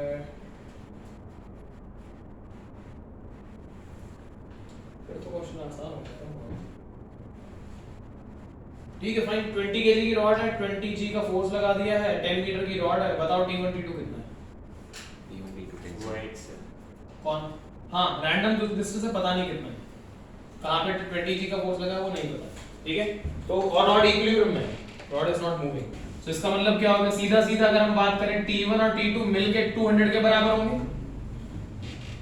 t1 t2 मिलके 200 के बराबर होंगे नहीं होंगे ये फोर्स इक्वेशन आ गई है हमेशा दो ही इक्वेशन बनती है फोर्स इक्वेशन और टॉर्क इक्वेशन दैट्स इट ठीक है अब यहां पे अगर मैं इसी पॉइंट के रेस्पेक्ट में बात कर लेता हूं इसको पॉइंट a मान लेता हूं तो पॉइंट a के रेस्पेक्ट में अगर मैंने बात करी तो मेरे को दिखेगा t1 * some x इस डिस्टेंस को मैंने x मान लिया इसको 10 - x मान लिया तो t1 * x क्रॉस में आ रहा है ठीक है एंड t2 * x डॉट में आ रहा है आई मीन 10 - x तो t1 * x = t2 * 10 - x सारी बात समझ में अब अगर आपको क्वेश्चन में x दिया है मान लो 5 मतलब सेंटर में लग गया फोर्स आपका सेंटर में लग गया तो फिर यहां से t1 t2 में एक और रिलेशन आ गया ये रिलेशन को यहां यूज कर लो t1 t2 का आंसर निकाल लो मेथड समझ में आ रहा है हमेशा ऐसा ही करना पड़ेगा और सेम मेथड से हम लोगों ने ये क्वेश्चन करा था मैग्नेटिक इफेक्ट्स ऑफ करंट में एक रॉड थी यहां पे एक रिंग थी मैग्नेटिक फील्ड लगा था t1 t2 के आंसर्स निकाले तो maximum possible value was 3t0/2 तो t1 + t2 = weight of this एक इक्वेशन बनाई थी फिर टॉर्क्स निकाले थे इसका इधर करके याद है सेम मेथड कर रहा हूं टॉर्क इक्वेशन सॉरी सबसे पहले force equation second is torque equation that's it ये 20 से रॉड का ही किसके ऊपर एक्स्ट्रा डाला है एक्स्ट्रा वेट लटकाया है तो वो रॉड का भी 200 थोड़ी होगा 200 + 20 g हो जाएगा ना सॉरी कहां पे t1 + t2 हाँ, हाँ, + 20 sorry. 400 सॉरी +2 ठीक है फोर्स एक और लटकाया ओके ये क्वेश्चन आ गया समझ में अन्य ने इसका रॉड का खुद का भी तो वेट आएगा ना 200 तो फिर टॉर्क में भी हाँ टॉर्क में भी आएगा करेक्ट है तो ये हो गया 5 मीटर हो गया तो ये x हो गया तो ये 5 - x हो गया 5 - x हो गया तो ये कहाँ रहा नीचे मतलब क्रॉस में तो प्लस 200 * 5 - x ठीक है सेंटर पॉइंट के रेस्पेक्ट बात करते हैं ऐसे लगा दिए नोट्स ठीक है ओके चलो तो ये दो क्वेश्चन हो गए हमारे वहां एक और देखते हैं इस बार क्या करेंगे एक रॉड ली रॉड को हमने यहां से फिक्स करा एक रोप से यहां से फिक्स करा दूसरी रोप से और ये सीधी ठीक है और ये जो रोप है कितने बार यार तो इस रोप में टेंशन लगा दिया गया T1 इस रोप में टेंशन लगा दिया गया T2 रॉड की जो कंप्लीट लेंथ है वो L के बराबर है और L/6 is the hanging part of the rod मतलब बाहर निकला होता है ठीक है T1 T2 की वैल्यू पूछी यहाँ पे 205 - x क्या लिखा है mass of the rod is m है क्या 205 - x क्या लिखा है यहाँ पे ये सेंटर ऑफ द रॉड का खुद का जो वेट लगेगा वो तो कट जाएगा ना t1 t2 में अरे ए पॉइंट के रेस्पेक्ट में तो centre of the rod weight of the rod का टॉर्क लगेगा ना मैं सेंटर से मैं निकाल रहा हूँ कहां निकाल रहा हूं सेंटर से अगर Point क्या है? मैं सेंटर से तू निकाल रहा तो फिर ये वाला फोर्स आ जाएगा है ना? ठीक है क्या लिखा है ना T1 T2 x रहेगी चाहिए नहीं x रहेगा क्योंकि अभी दिया नहीं ठीक है x के रेस्पेक्ट में आपको निकालना पड़ेगा तो जैसे यहाँ पे ये L/6 दे दिया, अब नहीं है, अब मैं डायरेक्टली वैल्यू कर दिया। ओके, तो इक्विलिब्रियम में है, इसका मतलब सबसे पहले इक्वेशन क्या बनेगी, फोर्स इक्वेशन। तो y एक्सिस में क्या बनेगा आपका force equation, T1 + T2 = weight of the rod. अभी कोई हैंगिंग चीज नहीं है बॉडी के ऊपर, कोई बैठा हुआ नहीं है, कोई खड़ा हुआ नहीं है, व्हाटएवर, ठीक है। तो T1 + T2 is this, and torque निकाल लो। तो टॉर्क अबाउट पॉइंट A निकाल लो, बेटर रहेगा, इसको A पॉइंट मान के निकाल लो, ठीक है। तो टॉर्क अबाउट पॉइंट A देखो कितना आता है। A पॉइंट करने का फायदा बस ये हो गया, T1 का टॉर्क कैंसिल हो जाएगा। देखो कभी भी T1 T2 पूछे ना, तो जिस पॉइंट पे T1 T2 लग रहा है उसी पॉइंट के बाद टॉर्क निकालो। क्यों? क्योंकि तुम्हें बाकी की चीजें गिवन होगी और तुमसे दो चीजों में से एक चीज, मतलब दोनों चीजें पूछ रहे हैं, तो एक चीज खत्म हो गई, तो एक ही चीज बची जो निकालनी है, तो सीधा ही आंसर आ जाएगा।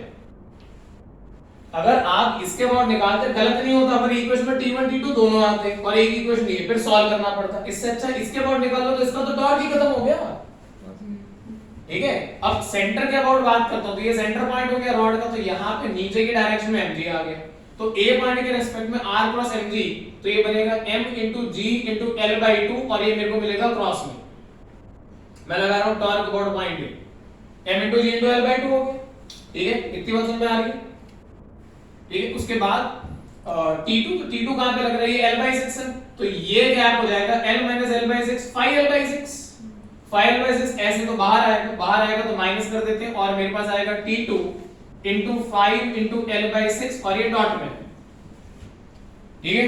अब इसको इधर करके T2 का आंसर निकाल दो, तो T2 = क्या आएगा आपके पास, m * g * l/2 * 6/5l, ठीक है। तो एक l से एक l कट गया, ये 3 बन गया, ये हट गया, तो T2 आ गया बेटा 3mg/5 आ गया। अब ये 3mg/5 आएगा, तो T2 को यहां पुट करो, तो T1 निकाल दो, तो T1 = आ गया mg - 3mg/5 = 2mg/5 = T1, ठीक है। ओके, ऐसे क्वेश्चनों में हमेशा ध्यान रखिएगा सिली मिस्टेक होती है। इस पैटर्न के क्वेश्चन में सिली मिस्टेक सबसे ज्यादा होती है, ध्यान रखिएगा। आसान लगता है, बच्चा हमेशा ऐसे क्वेश्चन पे अटैक करता है, उसको पता है फोर्स और टॉर्क के निकालना खत्म हो जाएगा। इस क्वेश्चन में सिली मिस्टेक बहुत होती है। चलिए अगला क्वेश्चन देखिए।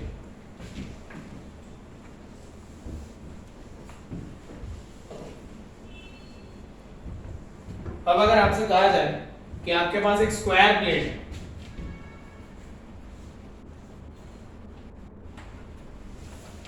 ये हमारे पास एक स्क्वायर प्लेट है ऐसे, और ये स्क्वायर प्लेट को हमने यहां पे एक रोप से हैंग कर दिया है। एक मिनट रुकना बस, मैं क्वेश्चन का डायग्राम देखूं।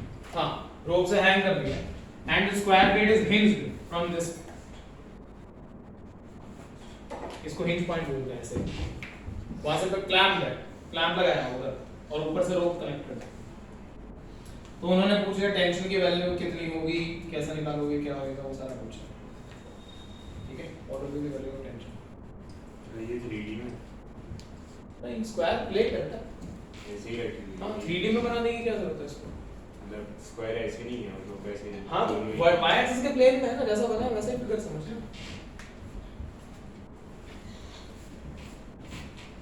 ये जो हिंज पॉइंट है वहां पे क्या क्या फोर्सेस लगेंगे, ये स्क्वायर प्लेट में पहली बात यहां पे टेंशन लग जाएगा ऐसे।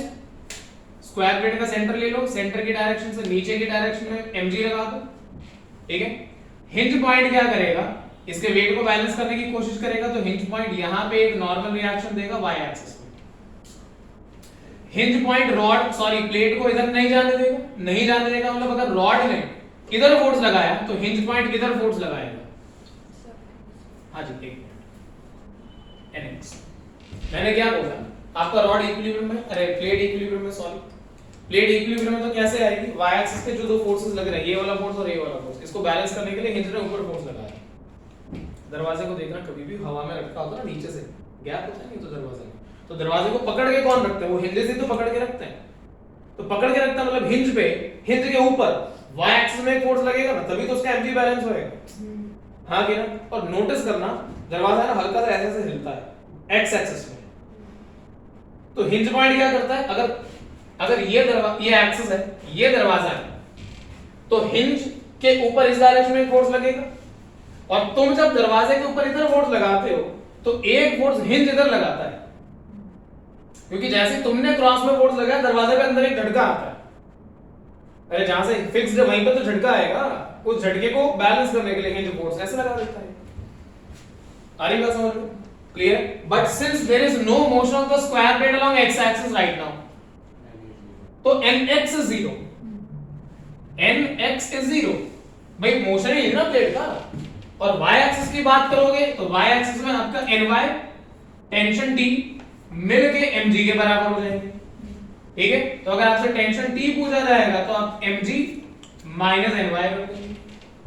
ठीक है, अभी हिंदी में बात चल रही नहीं आया समझ में तो मना करो, आगे तो ठीक है। ये mx जो टॉर्क का होरिजॉन्टल कंपोनेंट होता है जिससे मोशन नहीं होगा उसे बैलेंस करना है। nx क्या? अगर हम डोर पे ऐसे फोर्स लगा रहे हैं कैसे? ऐसे एंगल में, हाँ तो टॉर्क का अपन जो हाँ ठीक है। दूसरा वाला हाँ, टॉर्क का नहीं, फोर्स का। Force can balance force, can not balance torque. ठीक है, सर ऐसा कौन सा केस होता है जिसमें nx 0 नहीं होता? nx 0 नहीं होता तो इसमें हॉरिजॉन्टल मोशन करवा फिर। मतलब वो ऐसा कुछ नहीं ठीक है, ओके। अब इसमें एक और टॉर्क इक्वेशन बनाओ। अच्छा t इक्वल टू ny तो हमने कर ही दिया। ठीक है, टॉर्क इक्वेशन को चेक कुछ है वो एल मान ले एक साइड क्यों किसमें? स्क्वायर की साइड एल मान ले। हाँ, स्क्वायर की साइड है मान। टॉर्क इक्वेशन बनाओ, एक देखते हैं क्या बनता है। टॉर्क इक्वेशन बनाओ, एक सेंटर पॉइंट के रेस्पेक्ट में बनाओ एक टॉर्क इक्वेशन। ओ पॉइंट के रेस्पेक्ट में टॉर्क इक्वेशन बनाओ। ये a/√2 होगा अगर साइड a है तो, या l है तो। ये यहाँ a/√2 हो गया, तो o पॉइंट के रेस्पेक्ट में टेंशन का टॉर्क बाहर आएगा और o पॉइंट के रेस्पेक्ट में ny का टॉर्क अंदर आएगा।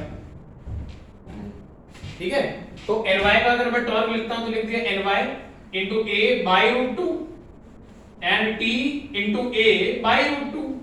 तो a/√2 कैंसिल, ny आ गया खुद टेंशन t के बराबर। ठीक है, अब इसका मीनिंग क्या हो गया कि अगर टेंशन t इसको इधर कर दूंगा तो 2t हो गया, तो टेंशन t की वैल्यू कितनी आ गई? mg/2। ये ऑप्शन था।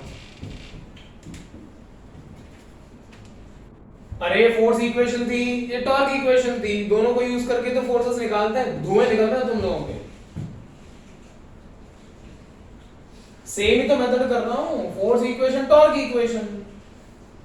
ठीक है, अब मैंने इस पॉइंट के अबाउट नहीं लिया क्योंकि मैं गधा नहीं हूं, क्योंकि मेरे को ny और t के बीच में रिलेशन पता था।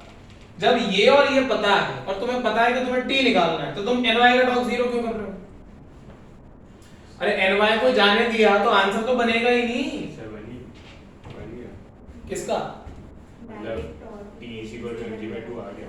हाँ ठीक है भाई, f net 0 तो किसी भी पॉइंट के अबाउट निकाल लो, वो फंडा थोड़ी ना इनवैलिड जाएगा। जो पहले रॉड वाले केसेस करवाए ना ABCDE, तो फंडा थोड़ी ना इनवैलिड हो जाएगा। ठीक है, ओके।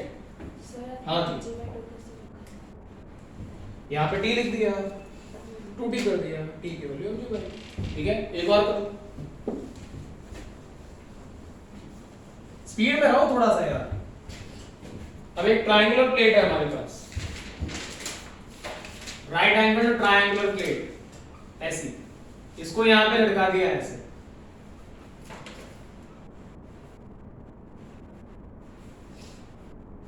ऐसे, और राइट एंगल ट्रायंगुलर प्लेट का जो मास है वो कैपिटल M है, and it is isosceles right angle triangular plate, तो A एंड A।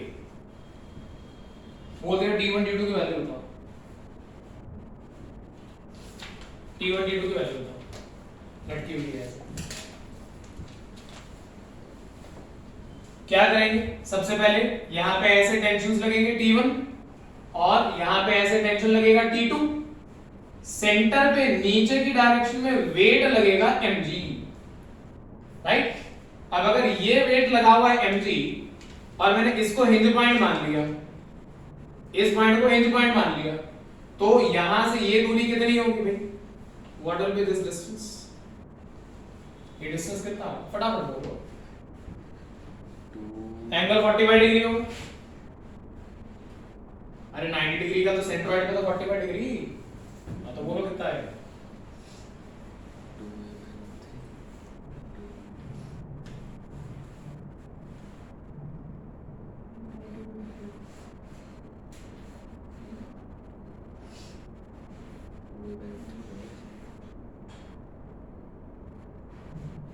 पहली बात, इतने डेटा से इतना तो समझ में आ रहा है सबको कि नहीं कि T1 प्लस T2 को हम mg के बराबर कर देंगे, तो force equation is done. There is no force along x-axis, so we don't need to think about it. ठीक है? वो √2a/3 है। ये क्या √2a/3 आ रहा है? हाँ √2a/3 कर ले √2a/3 आ सकता है, ठीक है।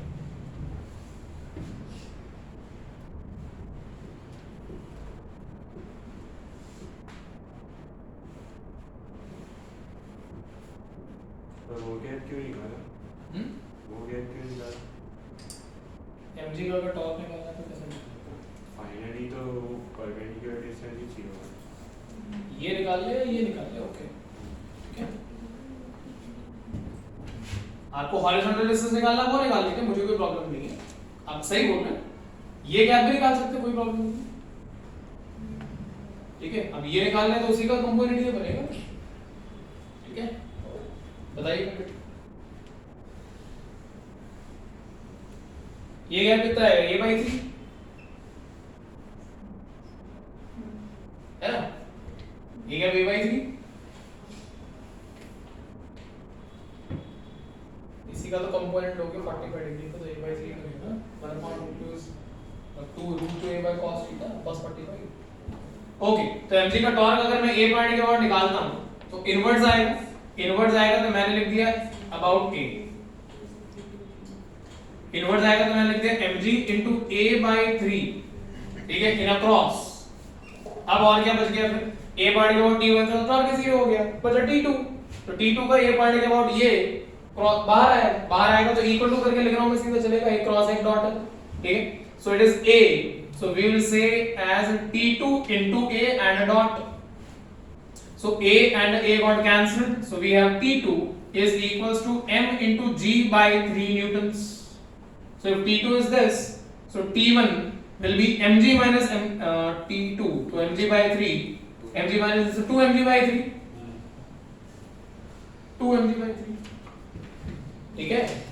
टफ क्वेश्चन नहीं है, ध्यान रखिएगा, पर मैं आपको फिर बोल रहा हूं ऐसे क्वेश्चन में सिली मिस्टेक सबसे ज्यादा होती है, सबसे ज्यादा, ठीक है। ये रोटेशन मोशन का one of the easiest topic होता है, इस चैप्टर का वन ऑफ द इजीएस्ट है। 2 इक्वेशन बनाओ, आंसर निकालो, इसलिए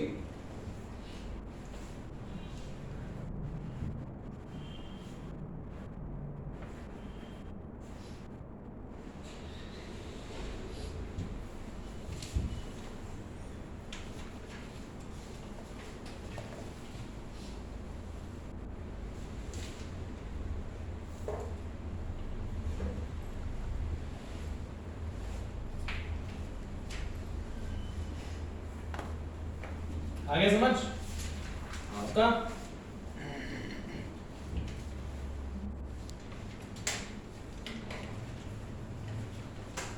अब चालू हो जाएगा धीरे धीरे ट्रांसलेशन एंड रोटेशन, आगे बाकी बस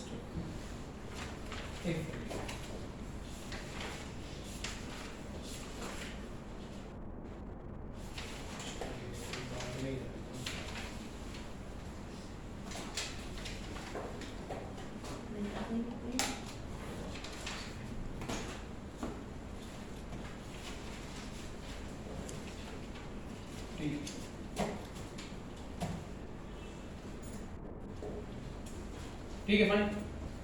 लिखो एक और,